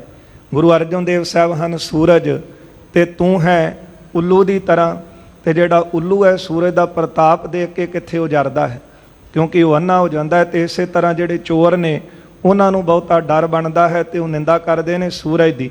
ਤਸਕਰ ਨਿੰਦਕ ਦੁਖਤ ਕਹਿ ਨਹਿ ਸੋ ਘਟ ਜਾਵੇਂ। ਫਿਰ ਜਿੰਨੇ ਮਰਜ਼ੀ ਚੋਰ ਇਕੱਠੇ ਹੋ ਕੇ ਸੂਰਜ ਦੀ ਨਿੰਦਿਆ ਕਰੀ ਜਾਣ ਤੇ ਉਹਨਾਂ ਦੇ ਕਹਿਣ ਦੇ ਨਾਲ ਸੂਰਜ ਦਾ ਪ੍ਰਤਾਪ ਨਹੀਂ ਘਟਦਾ। ਤੁਸੀਂ ਸਾਰੇ ਇਕੱਠੇ ਹੋਵੋ, ਜਿੰਨਾ ਮਰਜ਼ੀ ਜ਼ੋਰ ਲਾਓ, ਪਰ ਗੁਰੂ ਅਰਜਨ ਦੇਵ ਸਾਹਿਬ ਹਨ ਸੂਰਜ, ਸਾਰੇ ਮਿਲ ਕੇ ਵੀ ਨਿੰਦਾ ਕਰੋਗੇ ਉਹ ਸੂਰਜ ਦੇ ਪ੍ਰਤਾਪ ਨੂੰ ਘਟਾ ਨਹੀਂ ਸਕਦੇ। ਨਾਮ ਪ੍ਰਥੀਆ ਚੰਦ ਤੂੰ ਫੀਕੋ ਪਰ ਜਾਹੈ। ਤੇਰਾ ਤੇ ਪਹਿਲਾਂ ਹੀ ਨਾਮ ਪ੍ਰਿਥੀ ਚੰਦ ਹੈ, ਜਦੋਂ ਸੂਰਜ ਚੜ੍ਹਦਾ ਹੈ ਤੇ ਜਿਹੜਾ ਚੰਦਰਮਾ ਉਹਦਾ ਪ੍ਰਤਾਪ ਘਟ ਜਾਂਦਾ ਹੈ। ਤੁਝ ਪੱਖੀ ਉਡਗਨ ਛਿਪੈ ਸੋ ਦ੍ਰਿਸ਼ਟ ਨ ਆਹੈ। ਜਿਹੜੇ ਤੇਰੇ ਸੇਵਕ ਨੇ, ਤੇਰੇ ਪੱਖੀ ਨੇ, ਉਹ ਤਾਰਿਆਂ ਦੀ ਤਰ੍ਹਾਂ ਨੇ, ਤੇ ਜਦੋਂ ਸੂਰਜ ਚੜ੍ਹਦਾ ਹੈ ਤੇ ਤਾਰੇ ਜਿਹੜੇ ਨੇ ਉਹਨਾਂ ਦਾ ਪ੍ਰਕਾਸ਼ ਵੀ ਮੱਧਮ ਪੈ ਜਾਂਦਾ ਹੈ। ਅਬ ਬਚ ਮੋਹਿ ਨਾ ਮਾਨ ਹੈ ਪਛਤਾਏ ਕਨੇਰਾ। ਪ੍ਰਿਥੀ ਚੰਦ ਤੈਨੂੰ ਮੈਂ ਸਮਝਾਉਣ ਵਾਸਤੇ ਆਇਆ ਸੀ, ਪਰ ਤੂੰ ਮੇਰੀ ਗੱਲ ਮੰਨੀ ਨਹੀਂ ਹੈ। ਬਸ ਨਾ ਚਲਹਿ ਗੋ ਤੋਹਿ ਕਛ ਬਲ ਲਾਏ ਬਡੇਰਾ। ਬਹੁਤਾ ਪਛਤਾਵੇਂਗਾ, ਜਿੰਨਾ ਮਰਜ਼ੀ ਆਪਣਾ ਬਲ ਲਾ ਲੈ, ਤਾਕਤ ਲਾ ਲੈ, ਇਹ ਤੇਰਾ ਬਲ ਗੁਰੂ ਅਰਜਨ ਦੇਵ ਸਾਹਿਬ ਅੱਗੇ ਨਹੀਂ ਚੱਲੇਗਾ। ਯਾਰ ਜਰਿਓ ਅਜਬਤ ਮਹਾ ਨਹਿ ਕਹੂੰ ਦਿਖਾਵੈ। ਗੁਰੂ ਅਰਜਨ ਦੇਵ ਸਾਹਿਬ ਤਾਂ ਨਾ ਜਰੇ ਜਾਣ ਨੂੰ ਵੀ ਜਰਨ ਵਾਲੇ ਨੇ, ਸਾਰੀਆਂ ਸ਼ਕਤੀਆਂ ਨੂੰ ਜਾਰਦੇ ਨੇ ਤੇ ਆਪਣੀ ਕੋਈ ਕਰਾਮਾਤ ਨਹੀਂ ਦਿਖਾਉਂਦੇ। ਨਾ ਤੁਰ ਬੰਕ ਬਿਲੋਕ ਬੇ ਸਭ ਜਗ ਬਿਨਸਾਵੈ। ਜੇ ਗੁਰੂ ਸਾਹਿਬ ਨੂੰ ਭਾਵੇ ਤੇ ਬਸ ਇੱਕ ਟੇਢੀ ਨਿਗਾਹ ਦੇ ਨਾਲ ਦੇਖਣ ਤੇ ਸਾਰਾ ਸੰਸਾਰ ਨਾਸ਼ ਕਰ ਸਕਦੇ। ਬਸ ਆਪਣੀ ਦ੍ਰਿਸ਼ਟੀ ਦੇ ਨਾਲ ਹੀ ਸਤਿਗੁਰੂ ਇਹ ਸਾਰੇ ਸੰਸਾਰ ਨੂੰ ਖਤਮ ਕਰ ਸਕਦੇ ਹਨ। ਧਨ ਹਿਰਦਾ ਤਿਨ ਕੋ ਮਹਾ ਬਲ ਇਤਨੋ ਪਾਈ। ਪਰ ਸਤਿਗੁਰੂ ਜੀ ਦਾ ਹਿਰਦਾ ਧਨ ਹੈ, ਇੰਨਾ ਬਲ ਪਾ ਕੇ, ਇੰਨੀ ਤਾਕਤ ਪ੍ਰਾਪਤ ਕਰਕੇ, ਇੰਨੀ ਅਜਮਤਾਂ ਪ੍ਰਾਪਤ ਕਰਕੇ ਵੀ ਪਰ ਨਰਨ ਕੀ ਸਮ ਰਹਿਤ ਸ਼ਕਤੀ ਗੁਪਤਾਈ। ਹੋਰ ਮਨੁੱਖਾਂ ਵਾਂਗੂ, ਆਮ ਮਨੁੱਖਾਂ ਵਾਂਗੂ ਰਹਿੰਦੇ ਨੇ ਤੇ ਆਪਣੀਆਂ ਕਰਾਮਾਤਾਂ ਸ਼ਕਤੀਆਂ ਸਾਰੀਆਂ ਗੁਪਤ ਰੱਖੀਆਂ ਨੇ। ਨਹੀਂ ਤਾਂ ਗੁਰੂ ਸਾਹਿਬ ਨੂੰ ਭਾਵੇ ਤੇ ਆਪਣੀ ਦ੍ਰਿਸ਼ਟੀ ਦੇ ਨਾਲ, ਬਸ ਟੇਢੀ ਨਿਗਾਹ ਦੇ ਨਾਲ ਹੀ ਸਾਰਿਆਂ ਨੂੰ ਖਤਮ ਕਰ ਸਕਦੇ ਨੇ। ਤੇਰੇ ਵਰਗੇ ਸਤਿਗੁਰਾਂ ਅੱਗੇ ਕੀ ਨੇ? ਲੱਖ ਯਤਨ ਕਰ, ਜਿੰਨਾ ਮਰਜ਼ੀ ਜ਼ੋਰ ਲਾ ਕੇ ਦੇਖ, ਸਤਿਗੁਰਾਂ ਦੇ ਉੱਤੇ ਤੇਰਾ ਜ਼ੋਰ ਨਹੀਂ ਚੱਲੇਗਾ। ਕਹਿਤ ਹੋ ਤੋ ਤੁਵ ਹਿਤ ਮਹਾ ਮਾਨੈ ਸੁਖ ਪਾਈ। ਬਸ ਉਹ ਤਾਂ ਤੇਰੇ ਹਿੱਤ ਦੀ ਉਹਨਾਂ ਨੇ ਗੱਲ ਸੋਚੀ ਹੈ ਕਿ ਜੇ ਤੂੰ ਸਾਡੀ ਗੱਲ ਮੰਨਦਾ ਤੇ ਬਹੁਤਾ ਸੁਖੀ ਹੁੰਦਾ। ਤੁਰਕ ਅਗਰ ਬਿਨਤੀ ਕਰੈ ਹੋਏ ਨਾ ਲਗੁਤਾਈ। ਤੁਰਕਾਂ ਦੇ ਅੱਗੇ ਜਾ ਕੇ ਬੇਨਤੀ ਕਰੇਂਗਾ, ਤਰਲੇ ਲਏਂਗਾ, ਕੀ ਤੇਰਾ ਪ੍ਰਤਾਪ ਨਹੀਂ ਘਟੇਗਾ? ਤੂੰ ਉੱਥੇ ਜਾ ਕੇ ਛੋਟਾ ਨਹੀਂ ਹੋਵੇਂਗਾ? ਗੁਰੂ ਰਾਮਦਾਸ ਜੀ ਦਾ ਤੂੰ ਪੁੱਤਰ ਹੈ ਤੇ ਤੁਰਕਾਂ ਦੇ ਅੱਗੇ ਜਾ ਕੇ ਬੇਨਤੀ ਕਰੇਂਗਾ ਕਿ ਤੇਰੀ ਵਡਿਆਈ ਘਟੇਗੀ ਨਹੀਂ? ਘਰ ਬੈਠੇ ਹੋਵਹਿ ਗੁਰੂ ਮਾਨਹਿ ਬੋਦੇਸਾ। ਜੇ ਮੇਰੀ ਆਗਿਆ ਨੂੰ ਤੂੰ ਮੰਨ ਲੈਂਦਾ, ਘਰ ਬੈਠਦਾ ਚੱਲ ਕੇ ਗੁਰੂ ਅਰਜਨ ਦੇਵ ਸਾਹਿਬ ਦੇ ਕੋਲ, ਤੇ ਲੋਕਾਂ ਨੇ ਤਾਂ ਗੁਰੂ ਵਰਗਾ ਹੀ ਅਦਬ ਰੱਖਣਾ ਹੈ ਨਾ, ਕਿਉਂਕਿ ਗੁਰੂ ਪੁੱਤਰ ਦਾ ਅਦਬ ਸੰਗਤਾਂ ਗੁਰੂ ਵਰਗਾ ਹੀ ਕਰਦੀਆਂ ਨੇ। ਤੇ ਜੇ ਗੁਰੂ ਦੇ ਹੁਕਮ ਦੇ ਵਿੱਚ ਚੱਲੇ, ਗੁਰੂ ਦੀ ਰਜ਼ਾ ਵਿੱਚ ਚੱਲੇ, ਗੁਰੂ ਸਾਹਿਬ ਨਾਲ ਸੁਲ੍ਹਾ ਸਫਾਈ ਦੇ ਵਿੱਚ ਰਵੇਂ, ਘਰ ਜਾ ਕੇ ਰਹੇ, ਤੇਰਾ ਜਿਹੜਾ ਅਦਬ ਵੀ ਉਹ ਗੁਰੂ ਵਰਗਾ ਹੋਵੇਗਾ। ਕਰਹਿ ਬਿਨੋਦ ਅਨੇਕ ਹੀ ਬਣ ਸਭਨ ਵਿਸ਼ੇਸ਼ਾ। ਤੇ ਸਾਰਿਆਂ ਤੋਂ ਵੱਡਾ ਹੈ ਘਰ ਵਿੱਚੋਂ, ਤੇ ਬਹੁਤਾ ਤੂੰ ਆਨੰਦ ਪ੍ਰਾਪਤ ਕਰ ਦੋ। ਨਾਹਿਤ ਤਰਵਰ ਤੋਹੇ ਕਹਿ ਤਹਿ ਕਟਨ ਕੁਠਾਰਾ। ਨਹੀਂ ਤਾਂ ਜਿਹੜਾ ਰੁੱਖ ਤੂੰ ਕਹਿ ਰਿਹਾ ਨਾ ਕਿ ਪ੍ਰਿਥੀ ਚੰਦ ਧਰਤੀ ਤੇ ਸੁਲੀਖਾਂ ਬੀਜ ਹੈ, ਜਹਾਂਗੀਰ ਨੂੰ ਜਾ ਕੇ ਮਿਲਾਂਗਾ ਤੇ ਇਹ ਰੁੱਖ ਫਿਰ ਵਧੇਗਾ। ਗੁਰੂ ਅਰਜਨ ਦੇਵ ਸਾਹਿਬ ਨੂੰ ਫੜ ਕੇ ਮੰਗਾਵਾਂਗੇ ਤੇ ਉਹ ਫਿਰ ਫਲ ਲੱਗੇਗਾ। ਜਦੋਂ ਗੁਰਤਾ ਤੇ ਬੈਠਾਂਗਾ ਤੇ ਫਲ ਪੱਕੇਗਾ। ਭਾਈ ਸਾਹਿਬ ਗੁਰਦਾਸ ਜੀ ਕਹਿੰਦੇ ਨੇ, ਕਹਿੰਦੇ ਫਿਰ ਇੱਕ ਗੱਲ ਸੁਣ, ਜਿਹੜੇ ਰੁੱਖ ਦੀ ਤੂੰ ਗੱਲ ਕਰ ਰਿਹਾ ਹੈ, ਏਕ ਬਾਕ ਮੁਕਤੇ ਕਹੈ ਸਭ ਹੋਏ ਜਰ ਇਸ਼ਾਰਾ। ਗੁਰੂ ਅਰਜਨ ਦੇਵ ਸਾਹਿਬ ਦਾ ਇੱਕੋ ਬਚਨ ਤੇਰੇ ਹਉਮੈ ਦੇ ਰੁੱਖ ਨੂੰ ਕੱਟਣ ਦੇ ਵਿੱਚ ਸਮਰੱਥ ਹੈ, ਕੁਹਾੜੇ ਦੀ ਤਰ੍ਹਾਂ ਹੈ।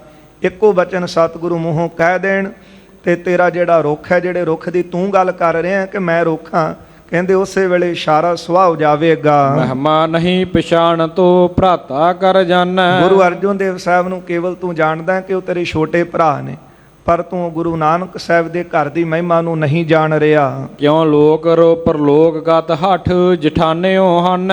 ਕਿਉਂ ਲੋਕ ਪਰਲੋਕ ਦੀ ਗਤ ਹਾਨੀ ਕਰਵਾ ਰਿਹਾ ਹੈ ਹੱਠ ਧਾਰ ਕੇ। ਦੋਹਰਾ ਇਸ ਪ੍ਰਕਾਰ ਗੁਰਦਾਸ ਨੇ ਕਹਿਓ ਬਾਕ ਸਭ ਰੀਤ। ਇਸ ਤਰ੍ਹਾਂ ਭਾਈ ਗੁਰਦਾਸ ਸਾਹਿਬ ਜੀ ਨੇ ਪ੍ਰਿਥੀ ਚੰਦ ਨੂੰ ਸਮਝਾਉਣ ਵਾਸਤੇ ਗੱਲਾਂ ਕਹੀਆਂ ਹਨ। ਮਹਾ ਕਸ਼ਟ ਕੋ ਧਾਰਹੀ ਆਵੈ ਨਹੀਂ ਪ੍ਰਤੀਤ। ਪਰ ਜਿਹਨੂੰ ਇਹਨਾਂ ਬਚਨਾਂ ਤੇ ਭਰੋਸਾ ਨਹੀਂ ਨਾ ਆਉਂਦਾ, ਫਿਰ ਉਹ ਬਹੁਤਾ ਦੁਖੀ ਹੁੰਦਾ ਹੈ। ਸਤਿਗੁਰ ਕੀ ਪ੍ਰਤੀਤ ਨਾ ਆਈਆ, ਸ਼ਬਦ ਨਾ ਲੱਗੋ ਭਾਵੋ, ਉਸ ਨੂੰ ਸੁਖ ਸੁਪਨਾ ਨਹੀਂ ਭਾਵੇਂ ਸੌ ਗੇੜਾ ਆਵੋ ਜਾ। ਜਿਹਨੂੰ ਗੁਰੂ ਦੇ ਬਚਨਾਂ ਤੇ ਭਰੋਸਾ ਨਹੀਂ, ਜਿਹਨੂੰ ਸਿੱਖ ਦੇ ਬਚਨਾਂ ਤੇ ਭਰੋਸਾ ਨਹੀਂ, ਉਹਨੇ ਗੁਰੂ ਦੇ ਬਚਨਾਂ ਤੇ ਵੀ ਭਰੋਸਾ ਨਹੀਂ ਜੇ ਕਰਨ। ਇਹ ਕੇਵਲ ਬਹਾਨੇ ਨੇ ਕਿ ਜਿਹਨੇ ਸੰਗਤ ਦੀ ਨਹੀਂ ਮੰਨੀ, ਜਿਹਨੇ ਗੁਰੂ ਕੇ ਸਿੱਖਾਂ ਦੀ ਨਹੀਂ ਮੰਨੀ, ਉਹਨੇ ਮੰਨਣੀ ਗੁਰੂ ਦੀ ਵੀ ਨਹੀਂ। ਕੇਵਲ ਉਹਦੇ ਬਹਾਨੇ ਨੇ ਕਿ ਗੁਰੂ ਸਾਹਿਬ ਨੇ ਦੱਸੋ ਕਿੱਥੇ ਕਿਹਾ ਹੈ। ਸੋ ਭਾਈ ਗੁਰਦਾਸ ਸਾਹਿਬ ਜੀ ਨੇ ਜਿਹੜੀਆਂ ਗੱਲਾਂ ਕੀਤੀਆਂ ਨੇ ਇਹਨੂੰ ਪ੍ਰਤੀਤ ਭਰੋਸਾ ਨਾ ਆਇਆ। ਉਹਨਾਂ ਨੇ ਤੇ ਕਿਹਾ ਰਲ ਕੇ ਚੱਲੇਗਾ ਸੁੱਖ ਪਾਵੇਂਗਾ, ਤੁਰਕਾਂ ਅੱਗੇ ਜਾ ਕੇ ਪੁਕਾਰ ਕਰੇਗਾ ਤੇ ਦੁਖੀ ਹੋਵੇਂਗਾ, ਲੋਕ ਵੀ ਖਰਾਬ ਕਰੇਗਾ ਤੇ ਪਰਲੋਕ ਵੀ। ਪਰ ਇਹਨਾਂ ਗੱਲਾਂ ਤੇ ਭਰੋਸਾ ਨਾ ਆਇਆ। ਇਹ ਬਹੁਤੇ ਦੁੱਖ ਜਿਹੜੇ ਹਨ ਉਹ ਪ੍ਰਾਪਤ ਕਰੇਗਾ। ਨਿਸ਼ਾਨੀ ਛੰਦ ਬਾਕ ਸੁਨੇ ਗੁਰਦਾਸ ਕੀ ਪ੍ਰਿਥਿਆ ਤਪਤਾਇਓ। ਭਾਈ ਗੁਰਦਾਸ ਸਾਹਿਬ ਜੀ ਦੀਆਂ ਗੱਲਾਂ ਸੁਣ ਕੇ, ਬਚਨ ਸੁਣ ਕੇ ਪ੍ਰਿਥੀ ਚੰਦ ਬੜਾ ਗੁੱਸੇ ਵਿੱਚ ਆਇਆ। ਵੈ ਕਰ ਤੂੰ ਉਪਦੇਸ਼ਟਾ ਸਮਝਾਵਣ ਆਇਓ। ਗੁੱਸੇ ਵਿੱਚ ਆ ਕੇ ਕਹਿਣ ਲੱਗਾ ਕਿ ਤੂੰ ਵੱਡਾ ਉਪਦੇਸ਼ਕ ਬਣ ਕੇ ਆਇਆ ਮੈਨੂੰ ਸਮਝਾਉਣ ਵਾਸਤੇ। ਇਹ ਹਉਮੈ ਹੀ ਹੈ ਨਾ, ਕਿਉਂਕਿ ਜਿਹੜਾ ਮੰਨਣ ਵਾਲਾ ਹੈ, ਨਿਮਰਤਾ ਵਾਲਾ ਹੈ, ਉਹ ਤਾਂ ਸਿੱਖ ਦੀ ਵੀ ਮੰਨ ਲੈਂਦਾ ਹੈ। ਜਿਹੜਾ ਹਉਮੈ ਵਾਲਾ ਹਿਰਦਾ ਉਹ ਗੁਰੂ ਦੀ ਵੀ ਮੰਨਣ ਨੂੰ ਤਿਆਰ ਨਹੀਂ ਹੁੰਦਾ। ਫਿਰ ਅੱਗੋਂ ਇਸ ਤਰ੍ਹਾਂ ਦੀਆਂ ਗੱਲਾਂ ਕਰਦਾ, ਤੂੰ ਵੱਡਾ ਉਪਦੇਸ਼ਕ ਬਣ ਕੇ ਸਮਝਾਉਣ ਵਾਸਤੇ ਮੈਨੂੰ ਇੱਥੇ ਆਇਆ ਹੈ। ਇਨ ਬਾਤਨ ਕੋ ਕਿਆ ਲਖੈ ਬੁੱਧ ਕਹਾਂ ਵਿਚਾਰੀ। ਤੁਸੀਂ ਇਹ ਗੱਲਾਂ ਨੂੰ ਕੀ ਜਾਣਦੇ ਹੋ? ਤੁਹਾਡੇ ਕੋਲੇ ਨਹੀਂ ਸੋਝੀ ਨਹੀਂ ਹੈ, ਸਮਝ ਨਹੀਂ ਹੈ। ਤਰਾਸ ਪਾਏ ਤ੍ਰਿਸਕਾਰ ਕੋ ਗਹਿਬੇ ਡਰ ਭਾਰੀ। ਮੈਨੂੰ ਪਤਾ ਹੈ ਗੁਰੂ ਅਰਜਨ ਦੇਵ ਸਾਹਿਬ ਨੂੰ ਹੁਣ ਫੜੇ ਜਾਣ ਦਾ ਡਰ ਹੈ। ਕਹਿੰਦਾ ਕਿ ਉਹ ਡਰ ਗਏ ਨੇ, ਕਿਤੇ ਤੁਰਕ ਆ ਕੇ ਉਹਨਾਂ ਨੂੰ ਫੜ ਨਾ ਲੈਣ, ਉਹ ਬਹੁਤੇ ਡਰੇ ਹੋਏ ਹਨ। ਹੇਤ ਮਨਾਵਨ ਦੀਨ ਭੇ ਪਿਖ ਤੁਰਕ ਬਲੀ ਹੈ। ਇਸ ਲਈ ਉਹਨਾਂ ਨੇ ਦੇਖਿਆ ਕਿ ਮੈਂ ਤੁਰਕਾਂ ਕੋਲ ਚੱਲਿਆ ਤੇ ਤੁਰਕ ਬੜੇ ਬਲੀ ਨੇ, ਉਹਨਾਂ ਦਾ ਰਾਜ ਹੈ। ਇਸ ਲਈ ਮੈਨੂੰ ਮਨਾਉਣ ਵਾਸਤੇ ਤੁਹਾਨੂੰ ਭੇਜਿਆ। ਦੀਨ ਬਣੇ ਹੋ, ਬਹੁਤੇ ਨਿਮਰਤਾ ਵਿੱਚ ਆਏ ਹੋ। ਵੈ ਨਾ ਪੁਕਾਰੂ ਸ਼ਾਹੇ ਟਿਗ ਪਦ ਰਹਿਤ ਭਲੀ ਹੈ। ਆਪਣੀ ਪੱਤ ਰੱਖਣੀ ਚਾਹੁੰਦੇ ਹੋ ਕਿ ਇੱਜ਼ਤ ਬਣੀ ਰਵੇ, ਕਿ ਮੈਂ ਜਾ ਕੇ ਬਾਦਸ਼ਾਹ ਦੇ ਕੋਲ ਫਰਿਆਦ ਨਾ ਕਰਾਂ। ਕਰਾਮਾਤ ਤਿਸ ਕੀ ਕਹੈ ਜੋ ਡਰਤ ਵਿਸਾਲਾ। ਜਿਹੜੇ ਇੰਨੇ ਡਰ ਰਹੇ ਨੇ ਉਹਨਾਂ ਦੀ ਕਰਾਮਾਤ ਕੀ ਕਰੇਗੀ? ਭਾਈ ਗੁਰਦਾਸ ਸਾਹਿਬ ਕਹਿੰਦੇ ਨੇ ਕਿ ਉਹਨਾਂ ਵਿੱਚ ਬੇਅੰਤ ਕਰਾਮਾਤਾਂ ਨੇ। ਤੇ ਆ ਜਿਹੜੇ ਬੁੱਧੀਜੀਵ ਉਹ ਵੀ ਇਸ ਤਰ੍ਹਾਂ ਦੀਆਂ ਗੱਲਾਂ ਕਰਦੇ ਨੇ। ਇਸੇ ਕਰਕੇ ਇਤਿਹਾਸ ਨੂੰ ਖੰਡਨ ਕਰਦੇ। ਕਹਿੰਦੇ ਗੁਰੂ ਦੀ ਕਰਾਮਾਤ ਕਿੱਥੇ ਹੈ? ਉਹ ਤਾਂ ਇੰਨਾ ਡਰ ਰਹੇ ਹਨ।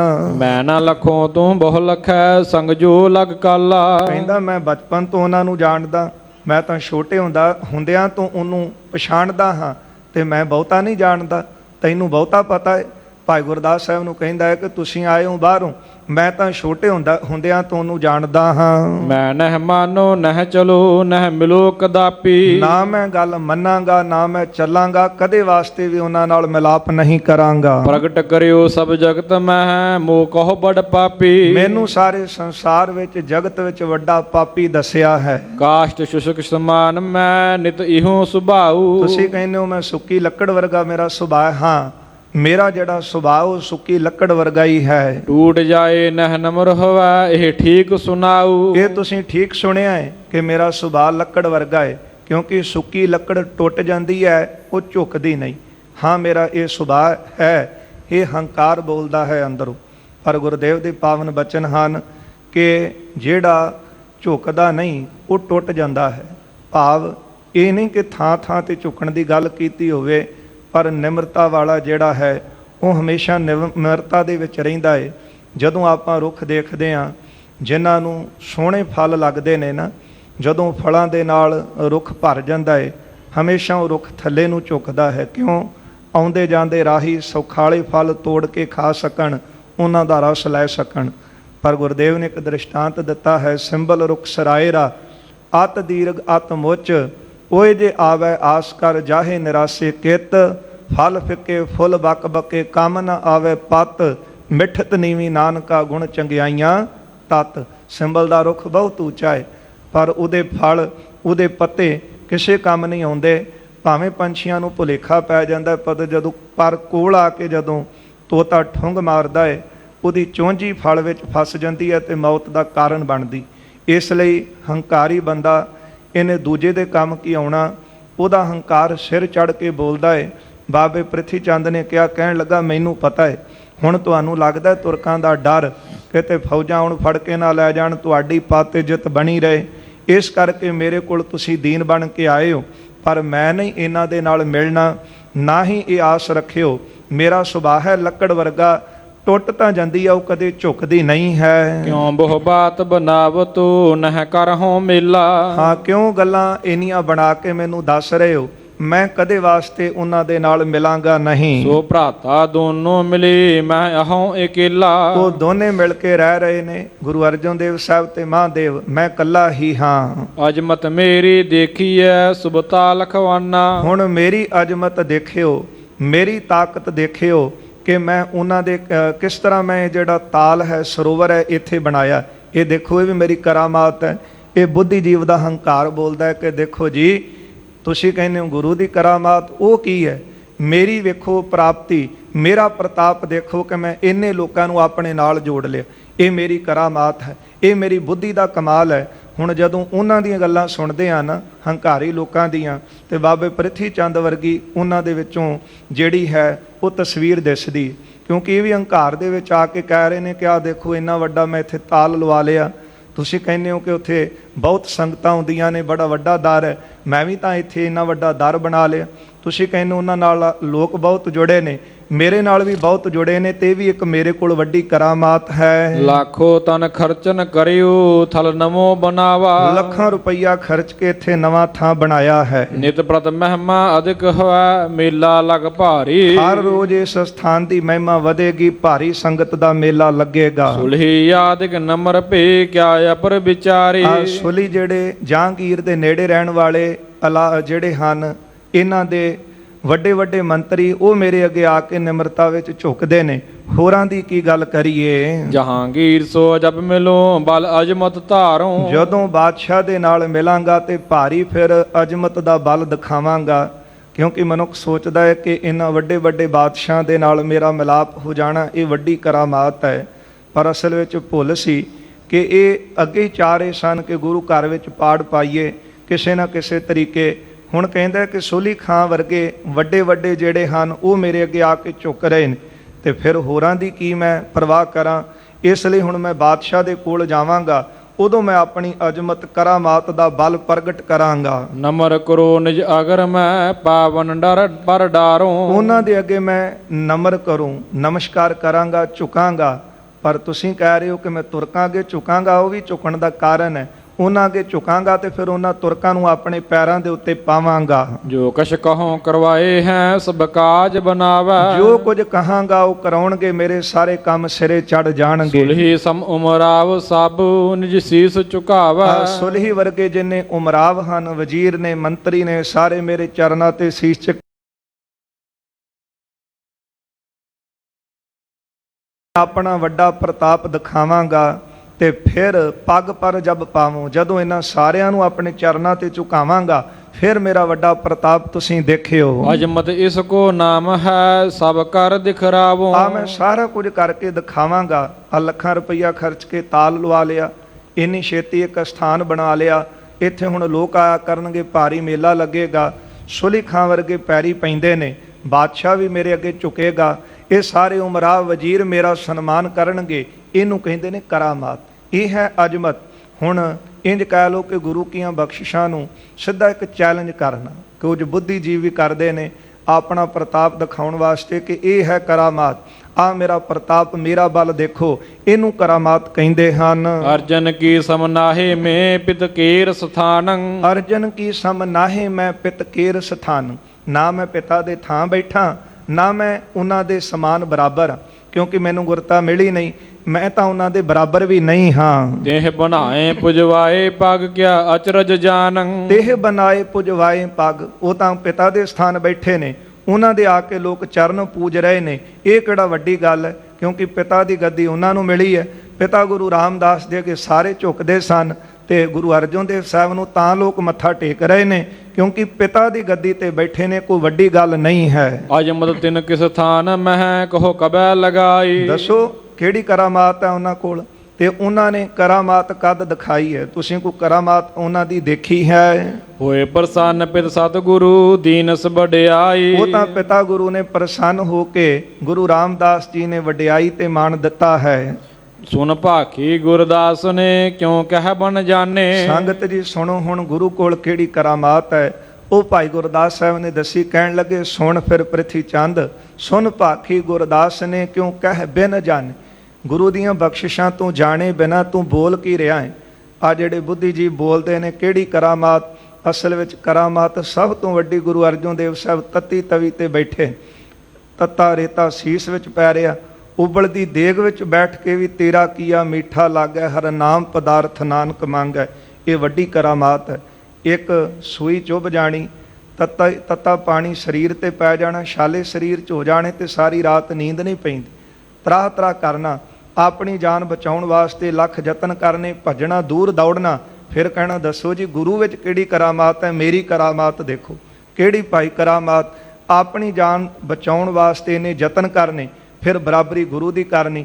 ਭਾਈ ਗੁਰਦਾਸ ਸਾਹਿਬ ਕਹਿੰਦੇ ਸੁਣ, ਗੁਰੂ ਨੂੰ ਜਾਣੇ ਤੋਂ ਬਿਨਾਂ ਜਿਹੜੀਆਂ ਤੂੰ ਗੱਲਾਂ ਕਰ ਰਿਹਾ ਹੈ। ਸ੍ਰੀ ਨਾਨਕ ਕੀ ਜੋਤ ਲੈ ਅੰਗਦ ਬਰੁਸਾਨੇ, ਗੁਰੂ ਨਾਨਕ ਸਾਹਿਬ ਜੀ ਦੀ ਜੋਤ ਤੋਂ ਗੁਰੂ ਅੰਗਦ ਦੇਵ ਸਾਹਿਬ ਜੀ ਵਰਸਾਏ ਹਨ। ਕਰ ਸੇਵਾ ਗੁਰ ਅਮਰ ਜੀ ਬੈਠੇ ਤਿਸ ਗਾਦੀ, ਗੁਰੂ ਅਮਰਦਾਸ ਨੇ ਸੇਵਾ ਕਰਕੇ ਗੱਦੀ ਪ੍ਰਾਪਤ ਕੀਤੀ ਹੈ। ਜੋਤ ਪ੍ਰਕਾਸ਼ੀ ਤਬ ਵਹੀ ਤਿਮਕੀਨ ਆਬਾਦੀ, ਫਿਰ ਗੁਰੂ ਅਰਜਨ ਦੇਵ ਸਾਹਿਬ, ਗੁਰੂ ਰਾਮਦਾਸ ਜੀ ਦੇ ਅੰਦਰ ਉਹ ਜੋਤ ਪ੍ਰਕਾਸ਼ਮਨ ਹੋਈ ਹੈ। ਰਾਮਦਾਸ ਜੀ ਜਬ ਟਿਕੀ ਸੋ ਜੋਤ ਪ੍ਰਕਾਸ਼ੀ, ਗੁਰੂ ਨਾਨਕ ਸਾਹਿਬ ਤੋਂ ਗੁਰੂ ਅੰਗਦ ਦੇਵ ਸਾਹਿਬ ਵਰਸਾਏ। ਗੁਰੂ ਅੰਗਦ ਦੇਵ ਸਾਹਿਬ ਦੀ ਸੇਵਾ ਕਰਕੇ ਗੁਰੂ ਅਮਰਦਾਸ ਜੀ ਨੇ ਗੱਦੀ ਲਈ। ਫਿਰ ਉਹ ਕਾਰਜ ਗੁਰੂ ਅਮਰਦਾਸ ਜੀ ਨੇ ਕੀਤੇ। ਫਿਰ ਦਾਸ ਉਦਾਰੇ, ਅਨੇਕਾਂ ਹੀ ਦਾਸਾਂ ਦਾ ਉਦਾਰ ਕੀਤਾ। ਜੋਤ ਪ੍ਰਕਾਸ਼ੀ ਤਬ ਵਹੀ ਤਿਮਕੀਨ ਆਬਾਦੀ, ਰਾਮਦਾਸ ਜੀ ਜਬ ਟਿਕੇ ਸੇ ਜੋਤ ਪ੍ਰਕਾਸ਼ੀ। ਗੁਰੂ ਨਾਨਕ ਸਾਹਿਬ ਦੀ ਜੋਤ ਗੁਰੂ ਰਾਮਦਾਸ ਜੀ ਦੇ ਅੰਦਰ ਟਿਕੀ ਹੈ। ਦਾਸ ਉਧਾਰੇ ਬਿਦਤ ਬਹੁਤ ਪਿਖ ਰਹਿ ਪਾਸੀ, ਗੁਰੂ ਰਾਮਦਾਸ ਜੀ ਨੇ ਅਨੇਕਾਂ ਦਾਸਾਂ ਦਾ ਉਧਾਰ ਕੀਤਾ ਹੈ। ਪ੍ਰਿਥੀ ਚੰਦ ਤੂੰ ਕੋਲ ਰਹਿ ਕੇ ਸਭ ਕੁਝ ਦੇਖਿਆ ਹੈ। ਸੋਈ ਅਬੈ ਜੋਤ ਜਗੈ ਸੋਈ ਅਬੈ ਸ੍ਰੀ ਅਰਜਨ ਮਾਹੀ, ਹੁਣ ਉਹ ਜੋਤ ਗੁਰੂ ਨਾਨਕ ਸਾਹਿਬ ਜੀ ਦੀ ਗੁਰੂ ਅਰਜਨ ਦੇਵ ਸਾਹਿਬ ਦੇ ਅੰਦਰ ਜਗ ਰਹੀ ਹੈ। ਬਿਗਨ ਅਨੇਕ ਜੇ ਕਰ ਪਰੈ ਬਿਦਤਾਵਤ ਨਾਹੀ, ਅਨੇਕਾਂ ਬਿਗਨ ਉਹਨਾਂ ਤੇ ਪੈ ਜਾਣ ਪਰ ਫਿਰ ਵੀ ਉਹ ਕਰਾਮਾਤ ਨਹੀਂ ਦਿਖਾਉਂਦੇ। ਸਿਰ ਲਗਹਾਨੀ ਹੋਏ ਵੀ ਨਹਿ ਸ਼ਕਤ ਦਿਖਾਵੈ, ਆਪਣਾ ਸਿਰ ਤੱਕ ਦੇ ਸਕਦੇ ਨੇ ਪਰ ਆਪਣੀ ਸ਼ਕਤੀ ਆਪਣੀ ਜਾਨ ਬਚਾਉਣ ਲਈ, ਆਪਣੇ ਨਿੱਜੀ ਕੰਮਾਂ ਵਾਸਤੇ, ਆਪਣੇ ਸਵਾਰਥ ਲਈ ਨਹੀਂ ਦਿਖਾਉਂਦੇ। ਭਾਵੇ ਈਸ਼ਵਰ ਕੀ ਲਖੈ ਸਭ ਵਿਦ ਹਰ ਖਾਵੈ, ਭਾਣੇ ਨੂੰ ਮੰਨਦੇ ਨੇ ਪਰਮੇਸ਼ਰ ਵਾਹਿਗੁਰੂ ਜੀ ਦੇ, ਉਸੇ ਵਿੱਚ ਪ੍ਰਸੰਨ ਰਹਿੰਦੇ ਹਨ। ਮਲਖ ਕ੍ਰੋਧ ਲੋਭ ਤਾਜ ਹੂਜੈ ਮਮ ਸੰਗਾ, ਤੂੰ ਹੁਣ ਕ੍ਰੋਧ ਨੂੰ ਛੱਡ, ਗੁਰੂ ਦੀ ਵਡਿਆਈ ਜਾਣ ਤੇ ਮੇਰੇ ਨਾਲ ਚੱਲ। ਆਗਾ ਆਵੈ ਲੈਣ ਕੋ ਕਰਮਾਨ ਉਤੰਗਾ, ਮਾਨ ਨੂੰ ਦੂਰ ਕਰਕੇ ਤੇਰਾ ਮਨ ਵੱਡਾ ਰੱਖਣਗੇ, ਅੱਗੋਂ ਲੈਣ ਵਾਸਤੇ ਵੀ ਆਉਣਗੇ। ਵੀ ਇੱਕ ਵੱਡੀ ਕਰਾਮਾਤ ਹੈ ਨਿਮਰਤਾ ਵਿੱਚ ਆ ਕੇ ਝੁਕ ਜਾਣਾ। ਸਾਰਾ ਕੁਝ ਕੋਲ ਹੁੰਦਿਆਂ ਹੋਇਆਂ ਨਿਮਰਤਾ ਵਿੱਚ ਆ ਜਾਣਾ, ਇਹ ਵੀ ਇੱਕ ਵੱਡੀ ਕਰਾਮਾਤ ਹੈ। ਕਿ ਮੇਰੇ ਕੋਲ ਬਹੁਤ ਕੁਝ ਹੈ, ਹੰਕਾਰ ਵਿੱਚ ਫੁੱਲੇ ਬੈਠਣਾ ਕਿ ਮੈਂ ਕਿਉਂ ਝੁਕਾਂ ਉਹਨਾਂ ਅੱਗੇ ਜਾ ਕੇ। ਪਰ ਗੁਰੂ ਭਾਈ ਗੁਰਦਾਸ ਸਾਹਿਬ ਕਹਿੰਦੇ ਗੁਰੂ ਅਰਜਨ ਦੇਵ ਸਾਹਿਬ ਵਿੱਚ ਇਹ ਬਖਸ਼ਿਸ਼ਾਂ ਵਰਤ ਰਹੀਆਂ। ਗੁਰੂ ਨਾਨਕ ਸਾਹਿਬ ਦੀ ਜੋਤ ਗੁਰੂ ਅਰਜਨ ਦੇਵ ਸਾਹਿਬ ਅੰਦਰ ਵਰਤ ਰਹੀ ਹੈ। ਭਾਵੇਂ ਸਿਰ ਤੱਕ ਦੇ ਸਕਦੇ ਨੇ ਪਰ ਕਰਾਮਾਤ ਨੂੰ ਪ੍ਰਗਟ ਨਹੀਂ ਕਰਨਗੇ। ਗੁਰੂ ਗੋਬਿੰਦ ਸਿੰਘ ਮਹਾਰਾਜ ਜੀ ਦੇ ਬਚਨ, ਨਾਟਕ ਚੇਟਕ ਕੀਏ ਕੁਕਾਜਾ ਪ੍ਰਭ ਲੋਗਨ ਕੈ ਆਵਤ ਲੱਜ। ਇਸ ਲਈ ਇਸ ਤਰ੍ਹਾਂ ਦੀ ਵਡਿਆਈ ਉਹਨਾਂ ਦੀ ਜਾਣ। ਤੂੰ ਮੇਰੇ ਨਾਲ ਚੱਲ। ਗੁਰੂ ਅਰਜਨ ਦੇਵ ਸਾਹਿਬ ਤੈਨੂੰ ਨਿਮਰਤਾ ਦੇ ਨਾਲ, ਪ੍ਰੇਮ ਦੇ ਨਾਲ, ਤੇਰਾ ਮਾਨ ਰੱਖਦਿਆਂ ਹੋਇਆਂ ਲੈਣ ਆਉਣਗੇ। ਬਾਏ ਲਗ ਤਉ ਲਖੀਜੀਏ ਗਾਦੀ ਪਰ ਸੋਈ, ਉਹਨਾਂ ਦੀ ਉਮਰ ਛੋਟੀ ਹੈ ਪਰ ਉਹ ਗੱਦੀ ਤੇ ਬੈਠੇ ਨੇ ਗੁਰੂ ਨਾਨਕ ਸਾਹਿਬ ਜੀ ਦੀ। ਨਮੋ ਉਚਿਤ ਸਭ ਕੇ ਹੈ ਬੜ ਤੇ ਬੜ ਹੋਈ, ਗੁਰੂ ਨਾਨਕ ਸਾਹਿਬ ਦੀ ਗੱਦੀ ਵੱਡਿਆਂ ਤੋਂ ਵੱਡੀ ਹੈ। ਇਸ ਲਈ ਉਹਨਾਂ ਦੇ ਚਰਨਾਂ ਵਿੱਚ ਪੈਣਾ, ਉਹਨਾਂ ਦੇ ਅੱਗੇ ਨਤਮਸਤਕ ਹੋਣਾ ਚਾਹੀਦਾ ਹੈ। ਉਹ ਗੱਦੀ ਨਮਸਕਾਰ ਕਰਨ ਯੋਗ ਹੈ। ਮੈਂ ਆਇਓ ਹੋ ਹਿਤ ਕਹਿਣ ਕੋ ਸੋ ਕਹਿਓ ਕਨੇਰੇ, ਮੈਂ ਪ੍ਰਿਥੀ ਚੰਦ ਤੇਰੇ ਭਲੇ ਵਾਸਤੇ ਆਇਆ ਤੇ ਹਰ ਤਰੀਕੇ ਨਾਲ ਤੈਨੂੰ ਸਮਝਾਇਆ ਹੈ। ਕੀਜਾ ਕ੍ਰਿਤ ਵਿਚਾਰ ਕੈ ਜਿਉ ਮਨ ਹੋਏ ਤੇਰੇ, ਹੁਣ ਜਿਸ ਤਰ੍ਹਾਂ ਤੇਰੇ ਮਨ ਨੂੰ ਚੰਗਾ ਲੱਗਦਾ ਹੈ ਵਿਚਾਰ ਕਰਕੇ ਉਸੇ ਤਰ੍ਹਾਂ ਕਰ। ਹੋਏ ਨਾ ਸਕੈ ਕੁਛ ਤੋਹੇ ਤੇ ਹਲਕੋ ਪਰ ਜਾਹ, ਇਹ ਗੱਲ ਯਾਦ ਰੱਖੀ, ਗੁਰੂ ਅਰਜਨ ਦੇਵ ਸਾਹਿਬ ਦਾ ਕੁਝ ਤੂੰ ਵਿਗਾੜ ਨਹੀਂ ਸਕਦਾ, ਸਗੋਂ ਤੂੰ ਹਲਕਾ ਪਵੇਂਗਾ ਉਹਨਾਂ ਦੇ ਅੱਗੇ। ਅਬ ਕੇ ਬਿਛੜੇ ਭਰਾਤ ਤੇ ਨਹਿ ਬੰਸ ਮਿਲੈ ਹੈ, ਜੇ ਹੁਣ ਵਿਛੜੇਗਾ ਭਰਾ ਤੋਂ ਤੇ ਬੰਸਾਂ ਤੱਕ ਨਹੀਂ ਮਿਲੇਗਾ।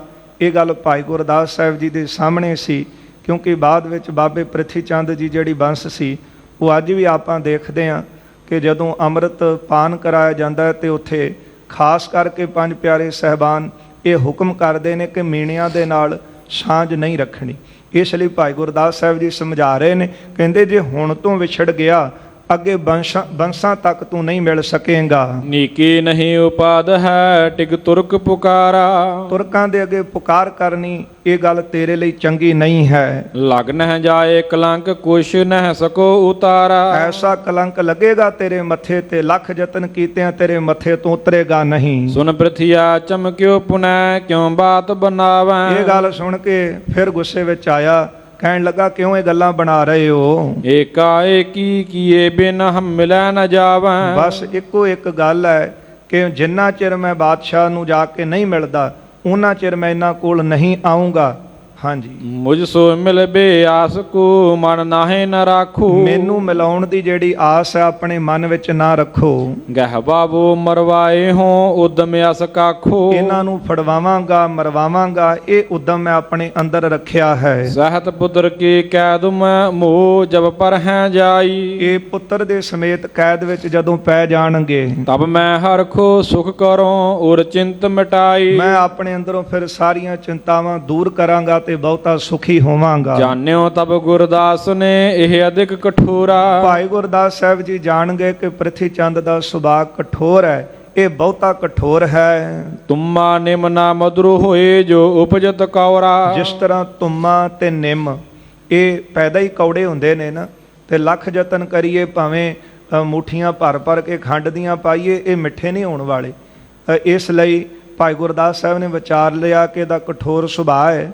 ਜਿਸ ਤਰ੍ਹਾਂ ਤੁਮਾ ਤੇ ਨਿੰਮ ਇਹ ਕੌੜੇ ਹੀ ਪੈਦਾ ਹੁੰਦੇ ਨੇ, ਯਤਨ ਕੀਤਿਆਂ ਮਿੱਠੇ ਨਹੀਂ ਹੋ ਸਕਦੇ। ਗੁਰ ਘਰ ਜਨਮਿਓ ਤਉ ਕਹਾ ਸੰਗਤ ਨਿਤ ਠਾਨੀ। ਗੁਰੂ ਘਰ ਵਿੱਚ ਜਨਮਿਆ ਹੈ, ਸੰਗਤ ਵੀ ਨਿਤ ਕੀਤੀ ਹੈ। ਪਾਥਰ ਕਿਉ ਹੋ ਨਾ ਭਿਜਈ ਚਿਰ ਰਹਿ ਵਿੱਚ ਪਾਨੀ। ਪਰ ਦੇਖੋ ਜਿਹੜਾ ਪੱਥਰ ਹੁੰਦਾ ਹੈ ਲੰਮਾ ਸਮਾਂ ਪਾਣੀ ਵਿੱਚ ਰਹੇ ਤੇ ਭਿੱਜਦਾ ਨਹੀਂ, ਇਹ ਪੱਥਰ ਦਾ ਸੁਭਾਅ ਹੈ। ਆਪਣੀ ਅਗਨ ਨਾ ਤਿਆਗ ਹੀ ਨਿਸ਼ਠੁਰ ਮ੍ਰਿਦ ਨਾਹੀ। ਪੱਥਰ ਵਿੱਚ ਅੱਗ ਹੁੰਦੀ ਹੈ, ਭਾਵੇਂ ਉਹਨੂੰ ਸਾਲਾਂ ਬੱਧੀ ਪਾਣੀ ਵਿੱਚ ਸੁੱਟ ਦਿਓ ਨਾ ਉਹ ਪੱਥਰ ਪਾਣੀ ਵਿੱਚ ਭਿੱਜਦਾ ਹੈ, ਆਪਣੀ ਅੱਗ ਵੀ ਨਹੀਂ ਛੱਡਦਾ, ਨਾ ਹੀ ਉਹ ਨਰਮ ਹੁੰਦਾ ਹੈ। ਕੋਟ ਯਤਨ ਕੋ ਕਰਹੁ ਪਰ ਕ੍ਰਿਤ ਨਾ ਜਾਹੀ। ਕਰੋੜਾਂ ਯਤਨ ਕੋ ਕਰੋ ਪਰ ਉਹ ਆਪਣਾ ਜਿਹੜਾ ਸੁਭਾਅ ਹੈ ਉਹ ਨਹੀਂ ਛੱਡਦਾ। ਭਇਓ ਨਿਰਾਸ ਵਿਚਾਰ ਏਮ ਉਠ ਕਰ ਭਾ ਠੰਡਾ। ਭਾਈ ਗੁਰਦਾਸ ਸਾਹਿਬ ਜੀ ਪ੍ਰਿਥੀ ਚੰਦ ਵੱਲ ਦੇਖ ਕੇ ਨਿਰਾਸ਼ ਹੋਏ ਤੇ ਜਾਣ ਗਏ ਕਿ ਦਾ ਸੁਭਾਅ ਪੱਥਰ ਵਰਗਾ ਹੈ।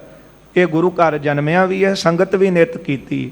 ਕਈ ਵਾਰੀ ਆਪਾਂ ਦੇਖਦੇ ਹੀ ਆ ਨਾ ਕਿ ਜਦੋਂ ਸੁਭਾਅ ਦੇਖੀਦਾ ਹੈ, ਜਦੋਂ ਉਹਦੇ ਔਗਣ ਦੇਖੀਦੇ ਨੇ ਤੇ ਹੈਰਾਨੀ ਹੁੰਦੀ ਹੈ ਮਨ ਵਿੱਚ ਕਿ ਬਹੁਤ ਨੇੜੇ ਰਹਿੰਦਾ ਹੈ, ਇਹ ਸੰਗਤ ਵੀ ਕਰਦਾ ਪਰ ਸੁਭਾਅ ਕਿਉਂ ਨਹੀਂ ਛੱਡਦਾ।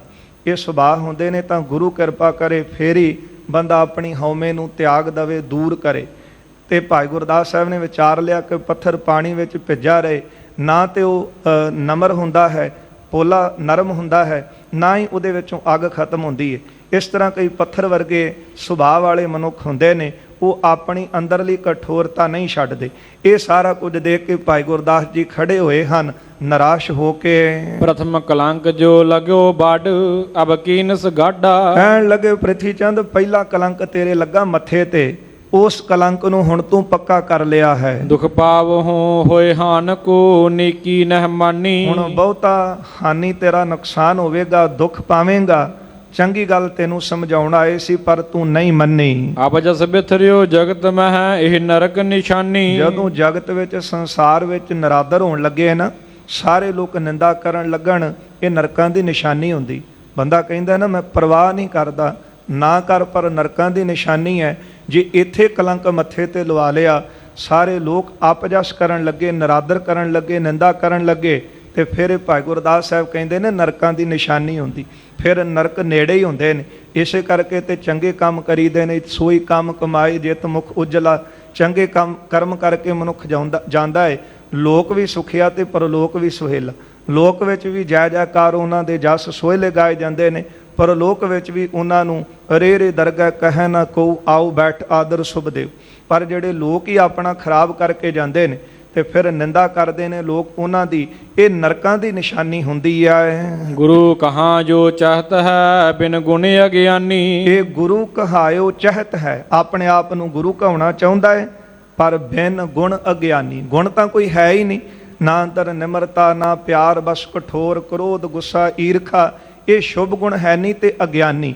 ਨਾ ਹੀ ਅੰਦਰ ਗਿਆਨ ਹੈ। ਸਿਆਣੇ ਪੁਰਖ ਨ ਮਾਨ ਹੈ, ਲੇ ਨਿਸ਼ਚੈ ਹਨ ਜਾਨੀ। ਚੰਗੀ ਤਰ੍ਹਾਂ ਭਾਈ ਸਾਹਿਬ ਜੀ ਨੇ ਇਹ ਗੱਲ ਨੂੰ ਪਛਾਣ ਲਿਆ, ਨਿਸ਼ਚੈ ਕਰਕੇ ਜਾਣ ਲਿਆ ਕਿ ਸਿਆਣੇ ਲੋਕ ਨਹੀਂ ਮੰਨਣਗੇ, ਕਿਉਂਕਿ ਇੱਕ ਪਾਸੇ ਮਿੱਠ ਬੋਲੜਾ ਜੀ, ਹਰ ਸੱਜਣ ਸੁਆਮੀ ਮੋਰਾ, ਹਉ ਸੰਭਲ ਥੱਕੀ ਜੀ, ਉਹ ਕਦੇ ਨਾ ਬੋਲੇ ਕੌਰਾ।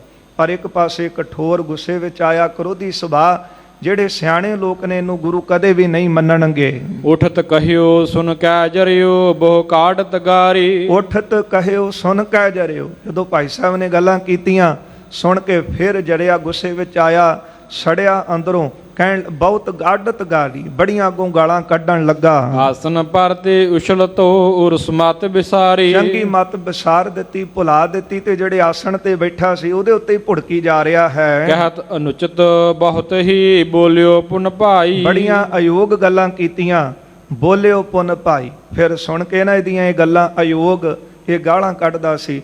ਭਾਈ ਗੁਰਦਾਸ ਸਾਹਿਬ ਜੀ ਕਹਿਣ ਲੱਗੇ, ਰਾਮਦਾਸ ਸ੍ਰੀ ਸਤਿਗੁਰੂ ਸਰਬੱਗ ਸਦਾਈ। ਗੁਰੂ ਰਾਮਦਾਸ ਮਹਾਰਾਜ ਸੱਚੇ ਪਾਤਸ਼ਾਹ ਜੀ ਸਮਰੱਥ ਨੇ ਹਰ ਤਰ੍ਹਾਂ ਕਰਕੇ। ਸਤਿਗੁਰੂ ਜੀ ਤੁਝ ਕੋ ਸ਼ਕਤੀ ਨਹਿ ਦਈ, ਸ਼ੁਭ ਹਿਰਦੈ ਵਿਚਾਰੀ। ਉਹਨਾਂ ਨੇ ਗੱਲ ਚੰਗੀ ਆਪਣੇ ਹਿਰਦੇ 'ਚ ਵਿਚਾਰੀ ਕਿ ਤੈਨੂੰ ਕੋਈ ਬਖਸ਼ਿਸ਼ਾਂ, ਕਰਾਮਾਤਾਂ, ਅਜਮਤਾਂ ਨਹੀਂ ਦਿੱਤੀਆਂ। ਹਜ਼ਾਰ ਜਰਨ ਜਾਣਿਓ ਨਹੀਂ, ਹੌਰਾ ਤ੍ਰਿਤਹਾਰੀ। ਤੂੰ ਨਾ ਜਰੇ ਜਾਣ ਨੂੰ ਜਰਦਾ ਨਹੀਂ, ਹੌਰਾ ਧ੍ਰਿਤਹਾਰੀ। ਧੀਰਜ ਹਾਰੀ ਬੈਠਾ ਹੈ ਤੇ ਬਹੁਤਾ ਹੌਲਾ ਹੋਇਆ ਪਿਆ ਹੈ। ਇਹ ਕੁਛ ਤੇ ਕੁਛ ਕਰਹਿ ਗੋ, ਅਜਮਤ ਕੋ ਪਾਏ। ਇਹੋ ਕੁਝ ਤੂੰ ਕਰਨਾ ਸੀ ਨਾ, ਜੇ ਤੈਨੂੰ ਗੁਰੂ ਰਾਮਦਾਸ ਅਜਮਤਾਂ ਦੇ ਜਾਂਦੇ, ਕਰਾਮਾਤਾਂ ਬਖਸ਼ ਜਾਂਦੇ, ਤੇ ਫਿਰ ਤੂੰ ਆਹੋ ਕੁਝ ਕਰਨਾ ਸੀ। ਯਾ ਤੇ ਸ਼ੂਸ਼ਾ ਰਾਖਿਓ, ਨਿਜ ਥਲ ਨਾ ਟਿਕਾਏ। ਇਸੇ ਕਰਕੇ ਤੇਰੇ ਔਗਣਾਂ ਨੂੰ ਦੇਖ ਕੇ, ਤੇਰੇ ਸੁਭਾਅ ਨੂੰ ਦੇਖ ਕੇ ਗੁਰੂ ਅਰਜਨ ਦੇਵ ਸਾਹਿਬ ਨੇ ਆਪਣੀ ਥਾਂ, ਗੁਰੂ ਰਾਮਦਾਸ ਜੀ ਨੇ ਤੈਨੂੰ ਆਪਣੀ ਥਾਂ ਨਹੀਂ ਬਿਠਾਇਆ, ਤੈਨੂੰ ਆਪਣੀਆਂ ਬਖਸ਼ਿਸ਼ਾਂ ਤੋਂ ਖਾਲੀ ਰੱਖਿਆ ਹੈ। ਅਬ ਤੇਰੇ ਪ੍ਰਕ੍ਰਿਤ ਲਖ, ਮਨ ਮਹਿ ਦ੍ਰਿੜ ਜਾਨੀ। ਆ ਤੇਰੀਆਂ ਕਰਤੂਤਾਂ, ਤੇਰਾ ਸੁਭਾਅ ਤੇ ਤੇਰੇ ਔਗਣ ਦੇਖ ਕੇ ਮੈਂ ਮਨ ਵਿੱਚ ਹੁਣ ਜਾਣ ਗਿਆ ਹਾਂ। ਉਚਿਤ ਕਰੀ ਸ੍ਰੀ ਸਤਿਗੁਰੂ, ਸਭ ਮਹਿ ਬਿਦਤਾਨੀ। ਇਹ ਗੱਲ ਸਾਰਿਆਂ ਵਿੱਚ ਪ੍ਰਗਟ ਕੀਤੀ ਨਾ ਗੁਰੂ ਅਰਜਨ ਦੇਵ ਸਾਹਿਬ ਜੀ ਨੇ, ਕਿ ਤੂੰ ਬਾਲ ਸਤਿਗੁਰੂ ਸ਼੍ਰੀ ਹਰਗੋਬਿੰਦ ਸਾਹਿਬ ਨੂੰ ਜ਼ਹਿਰ ਦੇ ਕੇ ਖਤਮ ਕਰਨਾ ਚਾਹਿਆ। ਇਹ ਗੱਲ ਤੇਰੀ ਸਾਰੀ ਸੰਗਤ ਵਿੱਚ ਪ੍ਰਗਟ ਕੀਤੀ ਹੈ। ਇਹ ਕਰਤੂਤ ਪ੍ਰਗਟ ਹੋਈ ਹੈ, ਬਿਲਕੁਲ ਸਤਿਗੁਰਾਂ ਨੇ ਚੰਗਾ ਕੀਤਾ ਹੈ। ਘਾਰ ਨਕਾਰਤ ਕੋ ਤਜਿਓ, ਇਮ ਕਹਿ ਚਲ ਆਇਓ। ਇਹ ਗੁੱਸੇ ਵਿੱਚ ਗਾਲਾਂ ਕੱਢ ਰਿਹਾ ਸੀ ਪ੍ਰਿਥੀ ਚੰਦ।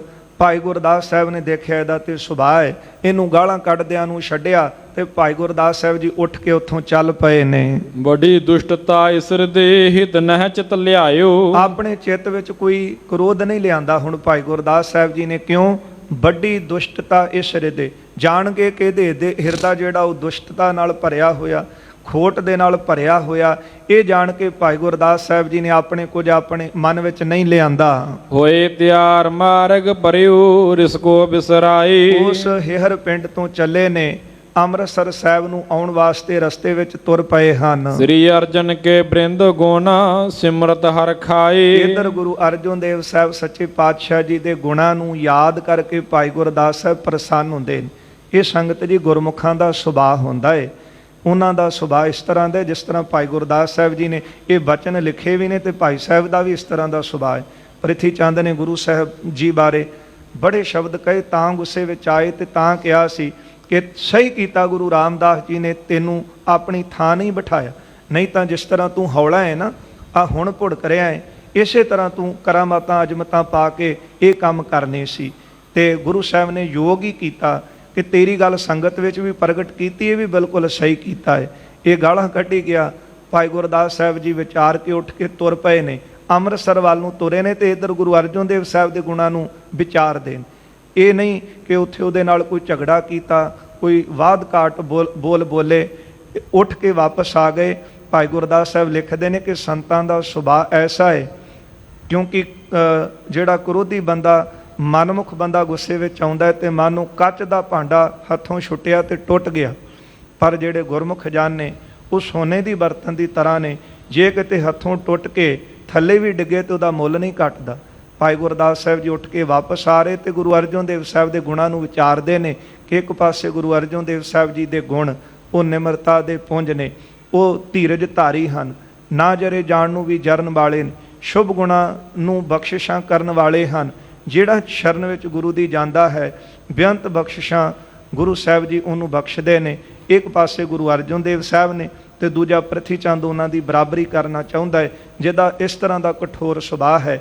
ਇਉਂ ਭਾਈ ਗੁਰਦਾਸ ਸਾਹਿਬ ਜੀ ਵਿਚਾਰ ਕਰਦਿਆਂ ਵਾਪਸ ਆਉਂਦੇ ਨੇ। ਕੁਝ ਵਾਰਾਂ ਭਾਈ ਗੁਰਦਾਸ ਸਾਹਿਬ ਜੀ ਨੇ ਲਿਖੀਆਂ ਨੇ, ਜਿਹਦੇ ਵਿੱਚ ਪ੍ਰਿਥੀ ਚੰਦ ਨੂੰ ਮੀਣਾ ਕਿਹਾ ਗਿਆ ਸੀ। ਉਹ ਆ ਕੇ ਗੁਰੂ ਅਰਜਨ ਦੇਵ ਸਾਹਿਬ ਜੀ ਨੂੰ ਸੁਣਾਉਣਗੇ। ਇਹ ਵਿਚਾਰ ਆਪਾਂ ਕੱਲ ਦੇ ਦੀਵਾਨਾਂ 'ਚ ਸਰਵਣ ਕਰਾਂਗੇ ਜੀ। ਇੱਥੇ ਸਮਾਂ ਸਮਾਪਤੀ ਤੇ ਪਹੁੰਚ ਚੁੱਕਿਆ ਹੈ। ਹੋਈਆਂ ਭੁੱਲਾਂ ਚੁੱਕਾਂ ਦੀ ਖਿਮਾ ਕਰ ਦੇਣੀ ਜੀ, ਅੱਗੇ ਵਾਸਤੇ ਅਸੀਸ ਦੇਣੀ। ਅਰਦਾਸ ਕਰੀਏ ਗੁਰੂ ਚਰਨਾਂ ਵਿੱਚ ਜੋ ਉਪਦੇਸ਼ ਗੁਰ ਇਤਿਹਾਸ ਵਿੱਚੋਂ ਸਤਿਗੁਰਾਂ ਦਾ ਦਿੱਤਾ ਆਪਾਂ ਸਰਵਣ ਕਰਦੇ ਹਾਂ। ਮਹਾਰਾਜ ਜੀ ਦੀਆਂ ਦਿੱਤੀਆਂ ਸ਼ੁਭ ਸਿੱਖਿਆਵਾਂ ਸਾਡੇ ਹਿਰਦੇ ਵਿੱਚ ਘਰ ਘਰ ਜਾਣ, ਕਿਉਂਕਿ ਗੁਰੂ ਸਾਹਿਬ ਦੇ ਗੁਣ ਜਿਹੜੇ ਹਨ ਉਹ ਆਪਾਂ ਨੂੰ ਨਿੱਜੀ ਜੀਵਨ ਵਿੱਚ ਵੀ ਸਤਿਗੁਰਾਂ ਨੇ ਸਾਨੂੰ ਜੀਣ ਵਾਸਤੇ ਸਿੱਖਿਆਵਾਂ ਦਿੱਤੀਆਂ ਨੇ। ਕਿਉਂਕਿ ਘਰਾਂ ਘਰਾਂ ਦੀ ਇਹ ਹਾਲਤ ਹੈ। ਆਪਾਂ ਈਰਖਾ ਤੋਂ ਬਚਣਾ, ਐਸੇ ਭੈੜੇ ਸੁਭਾਅ ਤੋਂ ਬਚਣਾ ਹੈ, ਤੇ ਜਿਹੜੇ ਗੁਣਾਂ ਦੇ ਧਾਰਨੀ ਗੁਰੂ ਅਰਜਨ ਦੇਵ ਸਾਹਿਬ ਨੇ ਸਾਨੂੰ ਬਣਾਇਆ ਉਹ ਗੁਣ ਧਾਰਨ ਕਰਨੇ ਨੇ। ਸਾਂਝ ਕਰੀਜੈ ਗੁਣੈ ਕੇਰੀ, ਛੋੜ ਅਵਗੁਣ ਚੱਲੀਐ। ਹੋਈਆਂ ਭੁੱਲਾਂ ਚੁੱਕਾਂ ਦੀ ਖਿਮਾ ਕਰ ਦੇਣੀ, ਅੱਗੇ ਵਾਸਤੇ ਅਸੀਸ ਦੇਣੀ। ਆਓ ਦੋ ਪੰਕਤੀਆਂ ਅਖੀਰਲੀਆਂ ਸਰਵਣ ਕਰੀਏ ਜੀ। ਫਤਿਹ ਬੁਲਾਈਏ ਜੀ। ਹੋਏ ਤਿਆਰ ਮਾਰਗ ਪਰਿਓ ਰਿਸ ਕੋ ਬਿਸਰਾਏ, ਸ਼੍ਰੀ ਅਰਜਨ ਕੇ ਬ੍ਰਿੰਦ ਗੁਣ ਸਿਮਰਤ ਹਰ ਖਾਏ। ਵਾਹਿਗੁਰੂ ਜੀ ਕਾ ਖਾਲਸਾ, ਵਾਹਿਗੁਰੂ ਜੀ ਕੀ ਫਤਿਹ।